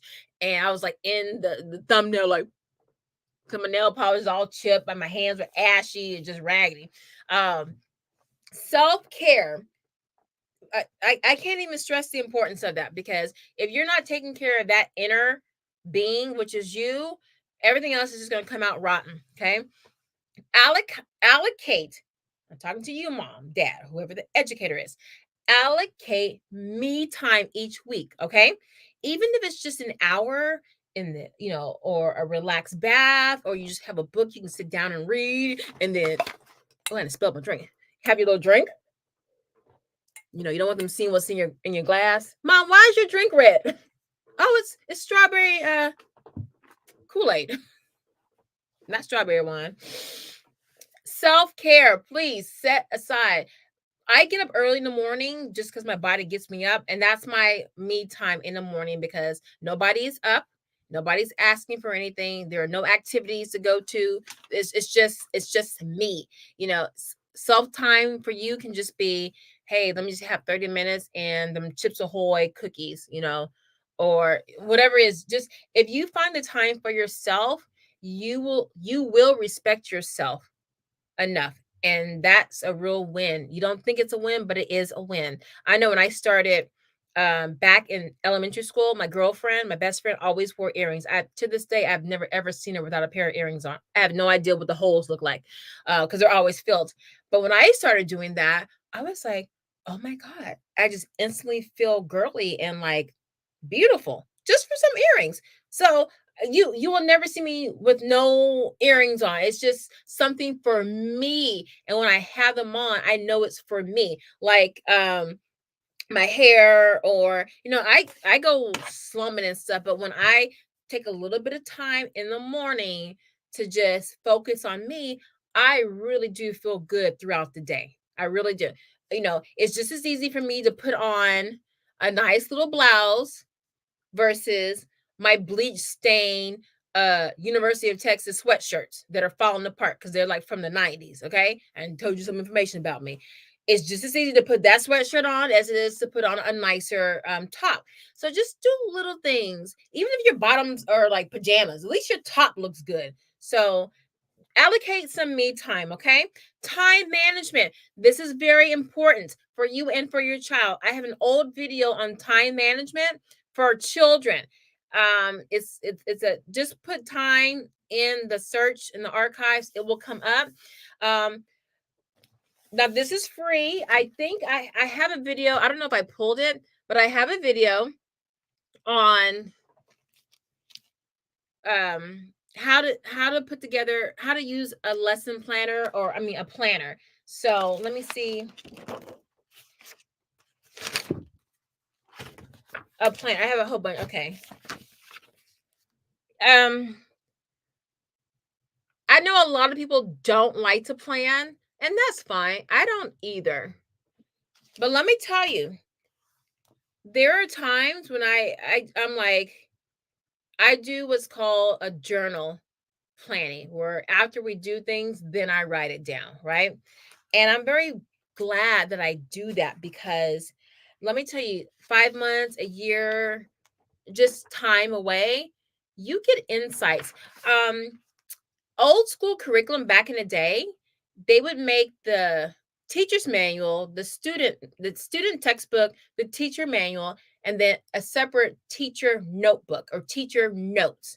Okay, nowadays the teacher notes are embedded into the teacher manual, but there would be a freestanding book called Teacher Notes, and it would go over like what a teacher's struggle was like teaching. Like, okay, when you're teaching rounding up, watch out for these pitfalls that are common for second graders or third graders, whatever.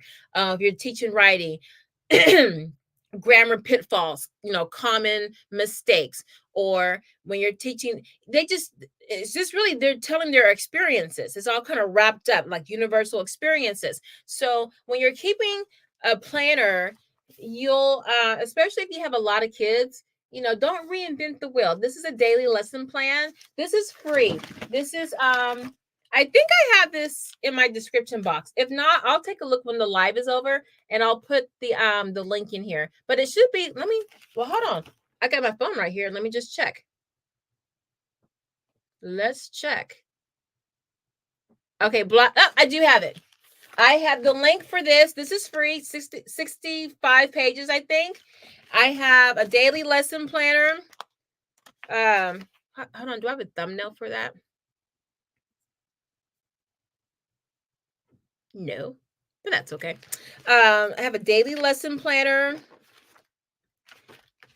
a book reading. Let me tell you, this to me is the most precious thing that I have in my planner, because when I look back at what my kids have read, I'm like, oh my gosh, we done got some reading done. And sometimes my kids are slick. Yeah, Mom, I already read that.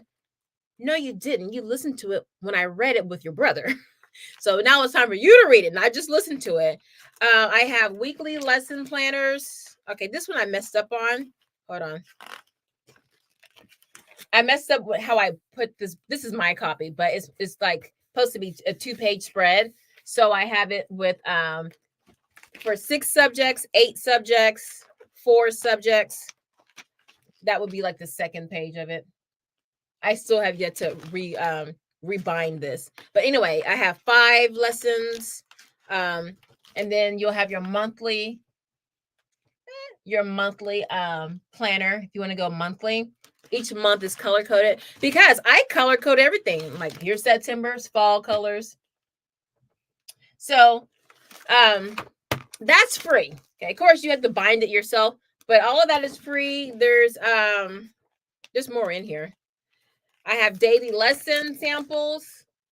Like I do it for like those who just want to print everything out. They don't want to think about it. And then those who are like, okay, well, look, give me the bare minimum and I'll put my own spin on it. Then I give you samples of how to fill stuff out. Okay. So that's Monday. That's how you can fill it out. And then it's a lot in here.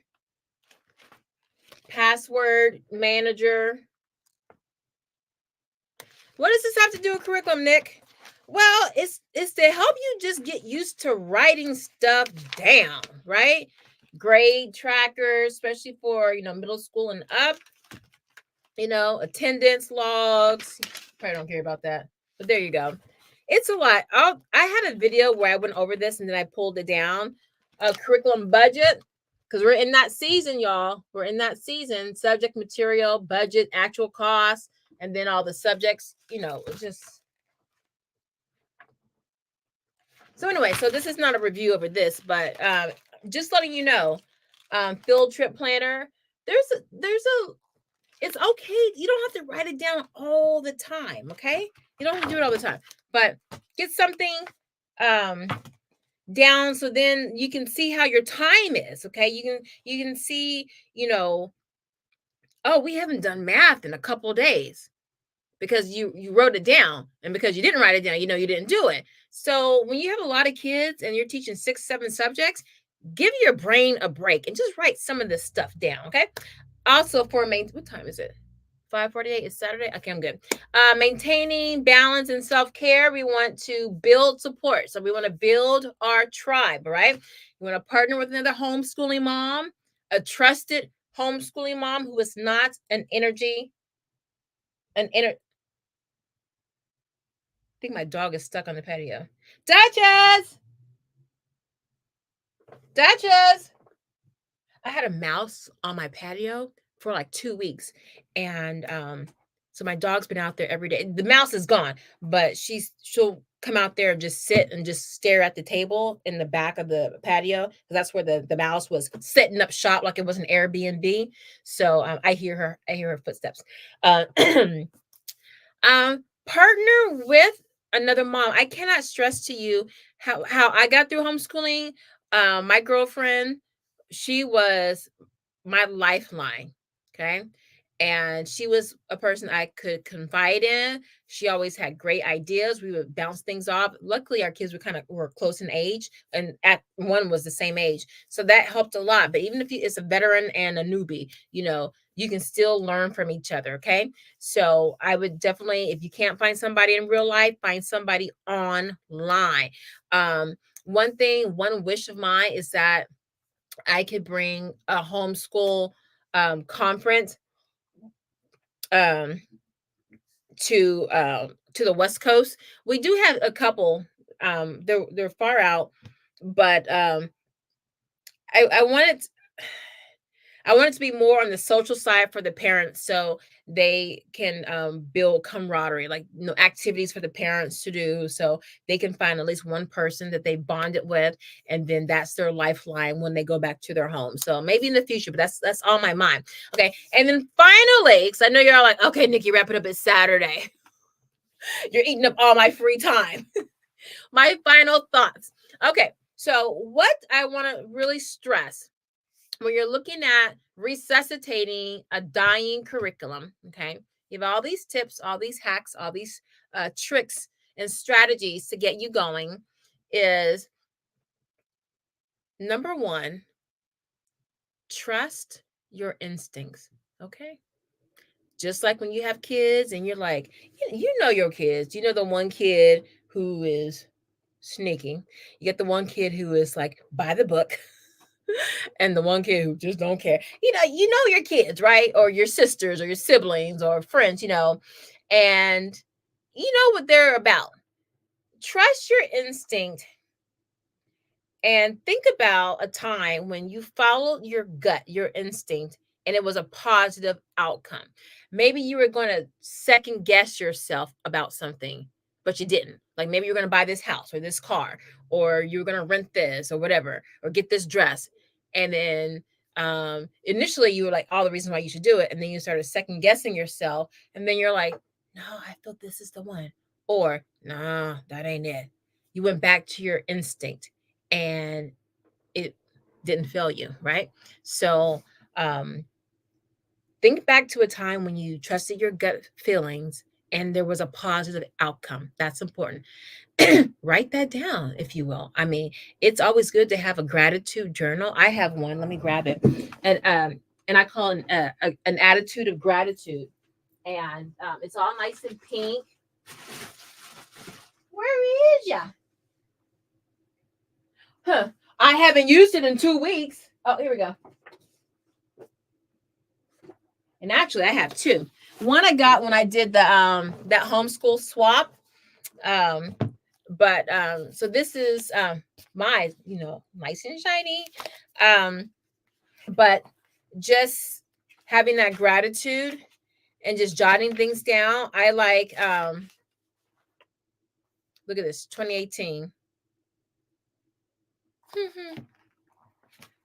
I might have to sit down and go through this. It's like a diary in a way. This is from 2018. Anyway, but just something, just jot it down. And I don't write it in every day. Just when you put it down, you reinforce it into your psyche, right? So trust your instincts. Okay, that's the main thing I want to say about curriculum CPR. Trust your instincts. Okay, sometimes mama knows best, right? Don't let other people second guess you. Hold your guns. Okay, even trust your instincts. Flexibility and adaptability. Everything that we talked about is making changes, right? And a lot of times we are adverse to changes. So I think highlighting the importance of being willing to change Okay, course, not big, forgetting that this is expensive, forgetting that this was really cheap, forgetting that everybody's doing this. You're making changes because this benefits your child. Trust your instincts. Your child needs this, give them that, not what everybody else is giving their kids, who are secretly giving their kids something else behind the scenes. But to you, they want to. Y'all don't be fooled by these fools out here pretending to be this and that and doing this and that. Don't be fooled by them. I hear them. Listen. I'm a woman of a particular age, and I'm still young, but I'm also old. I heard a lot of stuff, and I can tell 5 minutes in if you doing this or not. I can tell. Just like I can tell these little girls come up to my sons and stuff. I can tell by 1 minute into the conversation, I know everything about that girl that I need to know. I know how to read people. Don't be worrying about these people around you online and stuff saying that they're doing this stuff unless you were in there in the deep doo-doo with them, seeing it. That's why I got my one girlfriend, because we be together. Like, I know exactly what she's doing, what she's not doing. Because when I talk to her kids and see stuff, proof is in the pudding. So we never lie. We don't have to lie to each other because our kids are the truth bearers. Our kids, we can't lie because the proof is right there with the kids, right? So trust your guts, be flexible and adaptable. Okay, that is your secret weapon. Okay, it's like being a chameleon but with less color changing. Okay, not Beyonce, all those changes, but that is your secret weapon. It really is. And then finally, with words of support, this is why I do this channel. I did this channel for years before it was ever monetized. I think I got monetized maybe 3 years ago. I don't even know. And I've had this channel since 2014, almost 10 years. I've had this channel, and I started this channel because I would just in real life just naturally help people, even people who were in the homeschooling world longer than me. And it wasn't that I knew more about a curriculum than them or that I didn't. It was the approach and the mindset of homeschooling and just being honest. If I didn't know something, I made a mistake. That's why they liked me, because I wasn't putting on airs. I wasn't saying, "Oh, I knew all of this," or "This was the best." I had no ego, no freaking ego. My only goal is for my child to succeed, and then for that child to succeed, because that child is going to be in the world with my child. So I want happy people around my child. So I have a vested interest in my child's success. I have a vested interest in your child's success. So when I operate with those principles, it's so easy to come on here week after week or month after month with not asking for anything, but giving you my time. We're almost 2 hours in. You know what people charge for a webinar? These are like webinars for me. I love the feedback from you guys. And so I like the support. I learn things from all of you. All right. That's why going forward, I set up this night bot. I don't even think it worked, y'all. I'm going to do some testing tomorrow because I want to get more engagement in the chat. And there's this thing called a night bot that helps the interaction. And I don't even see it in here. Does anybody see a chat box? A night bot? No. Oh, I failed. I did not get that. Anyway, so just know that you are doing the best thing for your child by homeschooling them, and it's very, very selfless act. It is. And I commend you for doing that. It's hard work. You got this, because Lord knows it's not easy. And this is a no judgment zone. And as we go forward, and I get you guys to come on here, whether you want to or not, we're going to share this journey. Okay. And, we're going to have some laughs along the way, but in the end, we're going to offer support. We're going to trust our instincts. We're going to be flexible. Okay. We're not, just like in life. These are things you can say for life. If I were a life coach, I would be saying these same things. Okay. These are just universal principles. So if there are no comments, I like to get to 2 hours, but if there are no comments, we will come to a close. I do have these free principles in the description box below. And if you want to go live, nobody clicked on the StreamYard link. Y'all, are y'all scared? Don't be scared. Don't be scared. Come on in. You don't have to show your face or your house. You can just be on audio. Like I would actually click the button to show you. I mean, if you had the option on when you come on, but when you come on here, all I get is audio. Okay, so so for the next live, I want some of you guys. I'm going to have to give you guys some incentives. I'm going to have to incentivize you. What can I do? What do y'all want? What would it take for you guys to come on live? You know, you don't have to show yourself. Like, would I have to make something? Like, I was thinking of making something like for Christmas or definitely for the new year. Like, I was gonna do picture of the day because I love doing pictures of the day. I was also gonna make like a little lightweight writing curriculum for like first grade, like the primary grades. Because I made this for my son, my middle son. Oh, I loved it. It's just stuff I have it dug up, but this just real easy, fun stuff, and I can just throw some cute little Christmas, you know, Hanukkah, Kwanzaa, any kind of like little seasonal graphics on it. But they're really good. Like when I was teaching close reading, which is one of my favorite subjects or techniques to teach, close reading. Oh man, so I mean, I could make all that kind of stuff. So once I get this book out, I'm going to really focus on creating curriculum. Like I'm going to start with writing, of course, for the elementary set, and I want to have like a year-long curriculum for you guys, so to get you through the school year. So I'm really excited about that. I started on that like probably 7 years ago. I just jot down little things that I think would be great in a curriculum. So I might as well use my master's degree because that's what it's for, is in designing curriculum. So that's on the planner. That's on the back burner. So any questions or comments? Let's see. Let me take this off because I do see. Let me take this banner off. I'm gonna have to change StreamYard to Ecamm because it's just so bulky and clunky. Wait, show that, but take final thoughts off. Okay, so I see a comment. Katesh says, I know you love curriculum, but have you ever thought of not using one for subjects? But have you ever just thought of not using one for subject? Oh yeah, so back in the day when my kids were younger, really for literature, I didn't use a curriculum. And for science, I didn't use a curriculum. We just did it. I mean, I had a guideline. I would look, okay, so this is what I would do. If you don't have a framework, you're going to be all over the place and then nothing gets done. It's analysis paralysis, right? Or paralysis of analysis. I always reverse that. So I would look at what is typically taught, say in second grade. And so I'm like, okay, bet. So I know what's covered. I know what the kids are supposed to know at the end of second grade. And then we would go off and learn what we wanted to learn.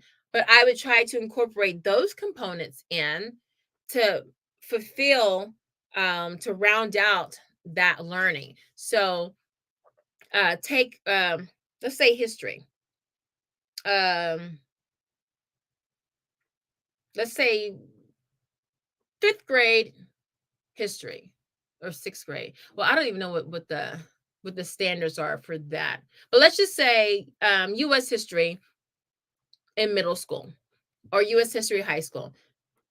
So let's say American history. All right, American history late or upper elementary. So we would cover let's say we got the early modern, like the 1900s to the 1930s. That's early modern, right? So say we just, if we were doing that, so and like the standards, they would be like, oh, okay, you're gonna cover the Great Depression, you're gonna cover inventors, you're gonna cover the Great War, blah blah blah blah, all these major events and all these key figures. So we would do that, and then I would go to my bookcase and I would look at, okay, well, what was going on in Chicago in the 1920s? A lot of stuff was happening in Chicago. You start looking at the breadcrumbs. Oppenheimer, what were they doing? What were they concocting in the early 1900s? How did we get that bomb? It didn't just happen overnight. What were the precursors? Now, of course, that seems like, oh, that's too high level, whatever. But I would just take books that were very interesting, living books, and I would just read like a chapter or an excerpt that was related to what was going on in the standards. So, for example, for like Oppenheimer, the father of the bomb. So I have the book that on the biography of Oppenheimer, which what is it called? Oppenheimer. It's by Kai Bird, one of my favorite political biographers. He wrote John J. McCloy. Y'all look him up. This man is evil as Rockefeller. And he also wrote the Fitzgeralds and Kennedys. No, that was Doris Kearns Goodwin. I love political or presidential biographers. But anyway, so he did Oppenheimer, Morpheus. Is it Morpheus? Anyway, so Kai Bird, Kai Bird. He did a biography on Oppenheimer. Now, when you study the bomb and the events leading up to the creation of the bomb and the dropping of the bomb, you get a very short history of it. But when you go into a living book, you get so much more context and depth with it. Like in Chicago was the place of politics. Like, I mean, you talk about mud slinging. Chicago was the place. So when you're learning about unions, when you're learning about mobs, how it came to be, like how certain industries, whether it's the trash collection or in Boston, it was the fire department and the police department. Why are certain groups of people in certain industries, like the Irish with firemen and police, and then in Chicago and other parts, you have a lot of Italians who have a monopoly on trash collection, all of these things. And the stories behind it are really interesting. So, and you don't have to read the whole book. You just go to that chapter, look at the index, and then go to that chapter, and you read it. And it's really interesting. That's why you get living books, because the author is passionate and an expert on that topic. So we don't have a curriculum for that. I just look at what the template is, and then I plug in with what I want. Now, I will go to Teachers Pay Teachers. Now, then you're getting into, Katash, when you're talking about, are you going to use a curriculum, or are you going to create your own curriculum? I don't ever advise newbies to create their own curriculum, because it is time consuming. It's very time consuming. And especially when your kids are younger, you want to just focus on the curiosity aspects. You want them to start falling in love with learning and education, and it doesn't have to be all that crazy stuff. When they get older, you want to have more nuance to the learning and the resources. You can supplement, but in terms of just creating your own curriculum, you really want to know what you're doing, especially for math and writing. Okay, because if you don't have those solid foundations, your child will have issues all throughout their academic career. I'm not kidding. Definitely in math, writing, it could just snuff out writing, because writing is very abstract. So if you're just winging it and you don't have a background, or you haven't read some books on how to put together a solid, comprehensive writing curriculum, and if you're just winging it and you're not consistent with it, you could do more harm than good to your child, because it's just going to be too many bumps and potholes in the learning, that they might just be turned off to that subject and think they can't learn that subject. They're no good at that subject, when it's the parent that was no good at really teaching it. So you don't have to use a curriculum. Absolutely, you don't have to. I mean, you have a lot of unschoolers and world schoolers, and they're able to successfully teach their children. So, and then there are cases where certain subjects, lean toward not having a curriculum. So science, social studies. If you just have like a roadmap and then you just fill it in with whatever, maybe you do field trips, you do online things. You don't have a textbook per se with daily lesson plans. Absolutely. We've been all over. We are eclectic homeschoolers. So you can definitely get away with not using a curriculum. And by curriculum, I mean a resource, whether it's physical or something online. It's a curriculum is something that has a syllabus or a scope and sequence that tells you this is the beginning of the work and this is the end, and these are all the things in between that you're going to learn in this time frame of 40 weeks or for this semester or this quarter. So to me, remember, I look at curriculum differently.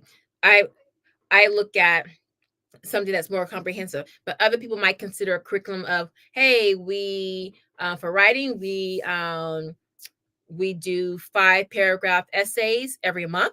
So each month is an essay. So we do 1 paragraph a week. And by the end of the month, we have a complete 5-paragraph essay. The fifth one is really, you can combine it with the last week, to make it the 5-paragraph essay. But that's what we do. And we don't have a curriculum. We just choose a subject that we like. And I teach, the construction of it. And then my child, each day they do this. And then each week they do this for that paragraph. And at the end of the month, we have this. Boom. Okay. You don't need a curriculum for that. Okay. I actually did teach writing like that because I was teaching how to love writing, not the process of writing. And so when you're getting into what your intention is with that or with a curriculum, that will determine if you want to use something that is produced and published by an entity, or if it's something that you just grab yourself, you just put it together, and you just go. So lots of different versions, lots of different ways, but that's a great question. You absolutely do not have to use a curriculum to teach a subject. Although I say for math. And I only say that because we are in America, we are so weak with math. Unless you like taught math and all the common pitfalls and mistakes that students make, that I wouldn't recommend it. And I rarely say don't do that, but I would not recommend this because, for instance, rounding. It wasn't until I was reading the teacher manual for, it might have been Singapore or it might have been Beast Academy, but they said that for not for rounding, for subtracting 4-digit numbers. So let's say 4,008 minus 2,010. All those zeros in there, right?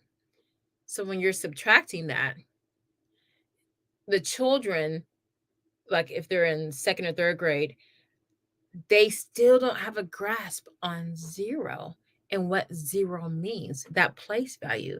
And so a common problem that they would have is they would substitute just in their mind a number for the zero, and it would totally change the whole number value of the number, either the top number or the bottom number. But it's just things like that. But unless you taught math a lot, you wouldn't see those common mistakes because you're not doing it. So when you have certain curriculum, they'll give you notes and they'll tell you, beware of this, or it would be a challenge question or challenge problem, because a lot of times those challenge questions or problems are based on the common mistakes that children make. So they want to highlight that. So that will be like at the end of that chapter or the lesson, or the starred questions or problems will be those that are common mistakes that children make, because they want to bring that to your attention. It's a spotlight.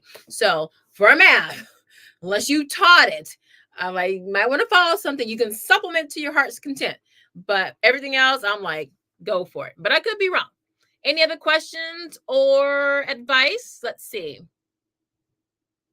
I see Katesh says, that's a great idea. Just reading a chapter of something. History can get complicated quickly for me since I want balance, yet I want them to see things for themselves. So you know what? My girlfriend, my best girlfriend, my homeschooling mom, her kids read so many books, but they did it on Audible. So they didn't physically hold the book and read. Now, personally, I like to have my kids hold the book because I believe in having as many modules of feedback when reading. So holding it, contact with the print. To me, it's easier because my kids are visual to create an image in your mind of the story when it's in your hand. But then I do think my youngest child, who was really into audiobooks, he would just like lean back and just listen because he didn't have to do anything. There was no work with the book. So he was just the opposite. Audiobooks was his thing. He could really generate the story in his mind by closing his eyes and just listening. Remember I showed you Steve Parker audiobooks on YouTube. Go check him out. He does interactive audiobooks so that it has sound effects and their characters talking, almost like old radio. And so and he does classics. You just close your eyes, just listen, and it's like you're there. So yeah, so Katesh, to your point, you don't have to read the whole book. Well, those were classics, so they listened to the whole audiobook. But for all of my history books, let's see if I can get to them.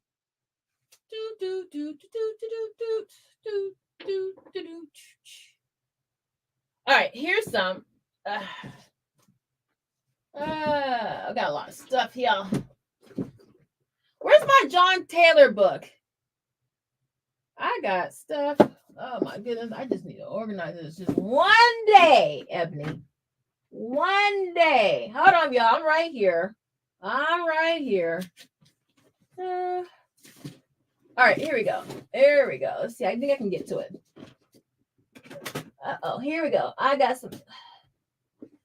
Most of my books are downstairs, but I'm trying to get to let's see. Okay, so this is just all right. So when we were reading about Columbus, this was a book that Dogs of God, Columbus, the Inquisition, and the Defeat of the Moors by Mr. Reston. I was reading this whole book to my kids. I was going to talk about the Moors and their impact in Spain, right? And so I just read, I think it was 2 chapters. Hold on, because I have a dog ear. 2 chapters. It was just 2 chapters from this book. This one, Ancient and Modern Britons. Well, it's a 2-book series. Wait, this book is yellow. Why can't you see it? Maybe if I do that. Okay. All right, hold on. Oh, I think I might have to just do this. No, let's see.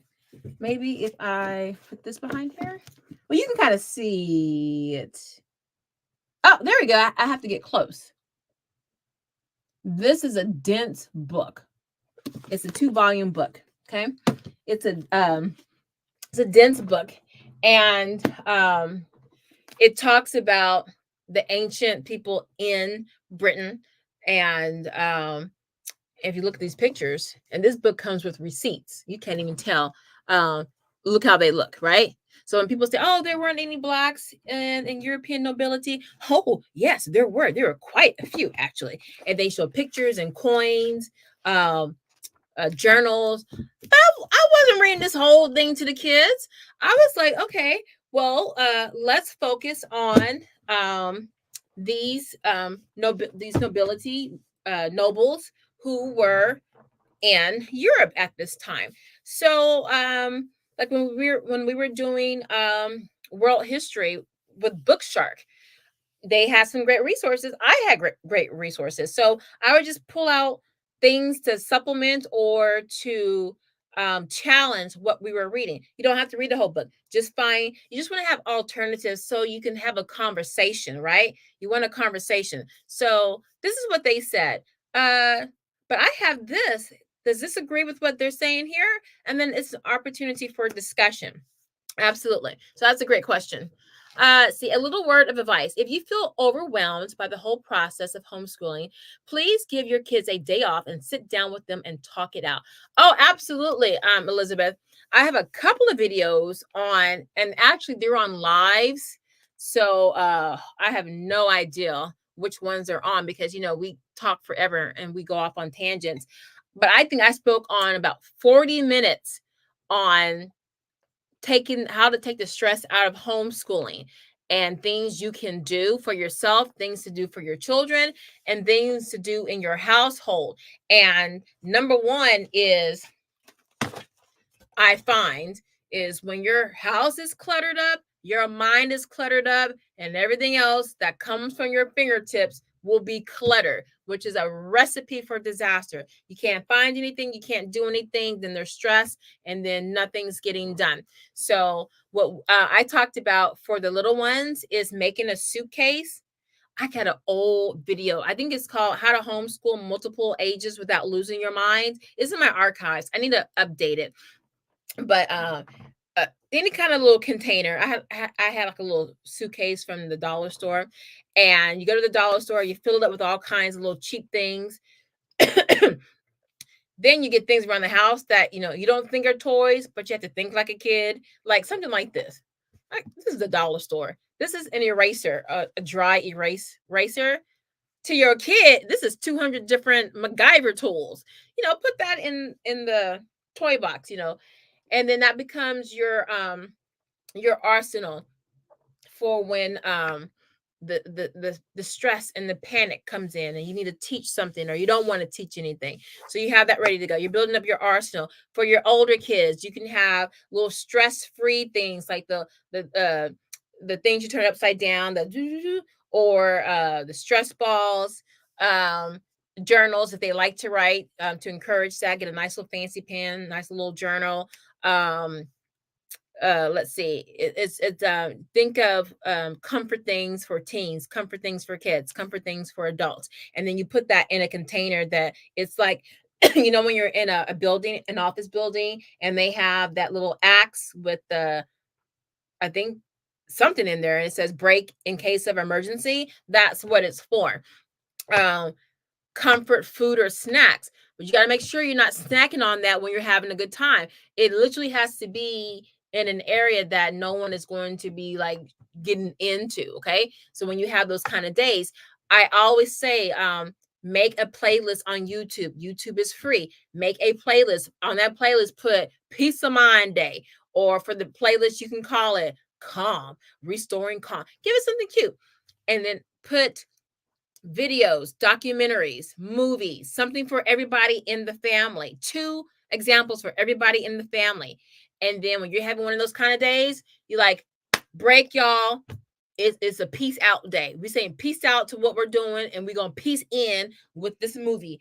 And don't be giving them garbage movies and things like that. Find maybe some cool documentaries, some cool animations, something that is not like it's junk food TV stuff. Okay, um, and then have at least two examples of everything. So one, the older kid's gonna watch this, the younger one wants to watch that. Find things that everybody can watch. Okay, so everybody can be entertained.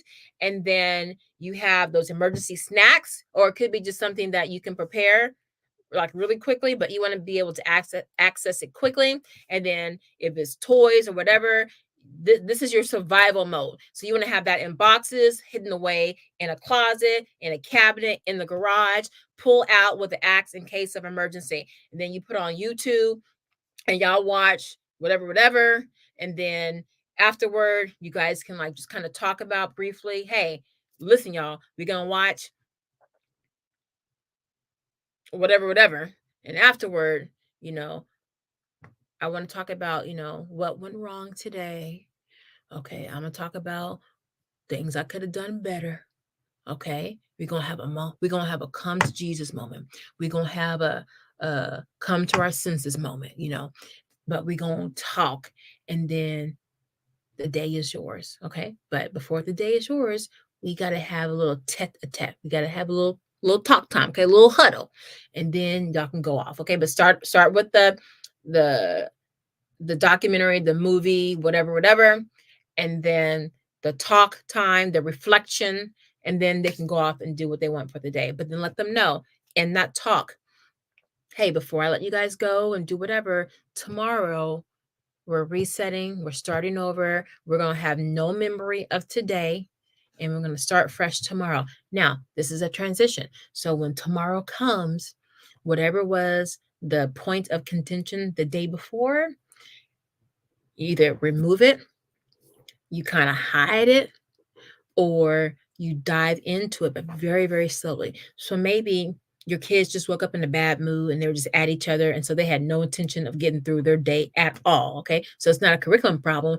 It was a chemistry problem in the house. See, it's why you got to triage and have that talk before they go off into the sunset. So if it's a problem with that curriculum, is everybody having a problem with their curriculum the same day? Probably not. Maybe this child and this child don't like each other today, and then this child is having problems with their math textbook, and then this child is on her cycle and she just don't want to be bothered. So you got a whole bunch of different things going on. So that's when you might have to have 2 days of we're gonna watch some videos. You got to do one subject and then we're gonna break, okay? Because you might have to really like nurse the household back into goodwill, okay? Especially if your kids are at each other, okay? But if it's just the curriculum, that you can ameliorate. But if it's issues in the household, it might take a little bit longer. So you're gonna have to triage, have that meeting, and see what's going on with your kids, okay? Now, if it's you, okay, that's better because you can work on you and your kids can still do what they're doing. Autonomy of learning. Thank you, Katesh. They can still do what they're doing and with minimal input from you. Now, if your kids are little, that's when your emergency box comes in. If you have that, this is one reason why I say have manipulatives, because you have manipulatives, you are not needed, okay? Especially if they've already used them before. So you have manipulatives, they can still do their math, they can still do their science, they can still do their writing, they can still do their reading. Oh, I think that should be our next video. Manipulatives. Triage with manipulatives. Where's my notes? Y'all saw me writing notes. Where are my notes? Triage with manipulatives.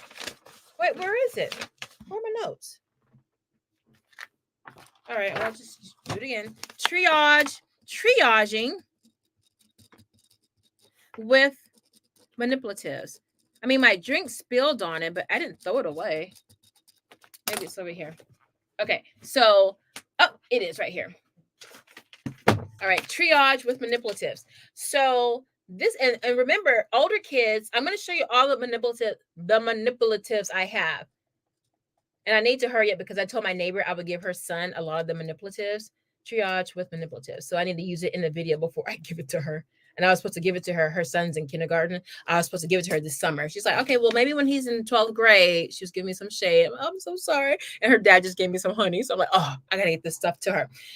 Triage with manipulatives. You can have manipulatives for every subject for all grade levels, okay? And this will be a good time to start keeping your eyes open for free or cheap manipulatives for your kids, okay? But those are ways to salvage. Oh, I think the title of my previous video is how to salvage a bad day. So just go into my archives. I'm going to start doing recorded videos. I've done them and then I don't like the format because I have a different vision in mind. I just got to get out of my own way. But these are ways to salvage your day and prep for the next day, because you have to have the next day, right? So you want to end that bad day on a high and then transition slowly into the next day, depending on, was it a curriculum issue? Was it a family issue or an environmental issue? Or was it a you issue? Meaning you didn't do no prep, you had a little funky attitude and, stuff going on in your life. And so your little bad attitude, it infested all your kids. So you got to figure out, was it mama, kids, curriculum? Okay. And then like a joker, like maybe like, your roof started leaking. So you're like, oh, we're not going to have a good day. We're not going to have a day at all. I got to call the plumber. I got to figure out what's going on, how much it's going to cost, all that kind of stuff. So always have your emergency kit ready. Okay. Katesh says, I missed a bit and I totally get you and I agree. I also see how you can end up falling into missed info or kids not progressing if not approached correctly. Missed info. Wait, I missed a bit. Are you talking about the curriculum, Katesh? About not using a curriculum? Misinfo or kids not progressing if not approached correctly. Or you mean the autonomy of learning where if you don't kind of peek over the shoulder of the kids, occasionally they might not be progressing correctly? Because I don't know if you're asking about something we talked about earlier or the last thing. So I just want to make sure I'm answering you properly. But yeah, so yeah, that's just about just eyeballing your kids. And because for me, for my oldest one, I'm making my mistakes with my oldest child. And I think he's independent learning. He seems to be saying all the right things to me, and then I go on autopilot and deal with my other kids, and then I don't be checking, and then when I do check, I'm like, and then I'm yelling at my son, and I'm mad at myself, and then I'm like, oh, we might as well start over because you don't really, do anything, or so it's just, eye over the shoulder, just like you eye over the shoulder when they're on their phone. Who you texting? Let me see. Let me see her account. Let me see what she's putting up there. Oh, girl, look, I'm so nosy with my kids. Because I'm on all their accounts for Instagram. And so I had to turn it off because every time someone posted something on their IG, I would get a notification and it was annoying me. So I just go check in, like maybe I haven't checked in a couple of weeks. But I mean, I'm so used to he hasn't added like a lot of new people, but like everyone that he was following, I went and looked, and I have a dummy account and I went and followed all of them, just the main ones I know he kind of hangs out with, and I just see what they post. I'm like, okay. Because you got to know what your friends, your kids' friends are into, in addition to your kids. So I'm nosy. They know they can't. They ain't got no rights in our house. No rights. All right. Any other questions? We are almost 2.5 hours in. Are we good? Did you guys feel like you learned something? I know you guys, the viewers, you guys really come through with some great questions. I don't know why you don't want to come on and talk. Elizabeth, I'm talking to you. Katesh. Usually Antoinette is always up in here, so she's probably got something going on. Those are my regulars. Y'all need to come on. You always give great advice. Samantha, I know I'm forgetting a lot of you, but I know it's Saturday. This is not our usual time. But I was in Oklahoma City visiting my mom. She had back surgery and I had to help her. I was the second leg because my sister was there for 2 weeks, and then I came in to help. And then when I came back, y'all, I have so much updating to tell you about in terms of this homeschool life.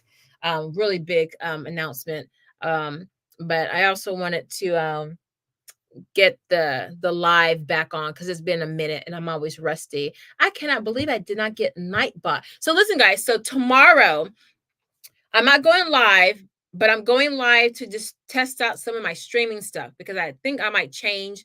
I use StreamYard. I think I'm going to change to Ecamm. I cannot get Nightbot, which is you've seen it. It's like a blue, it has the name Nightbot and it's always in blue with a wrench.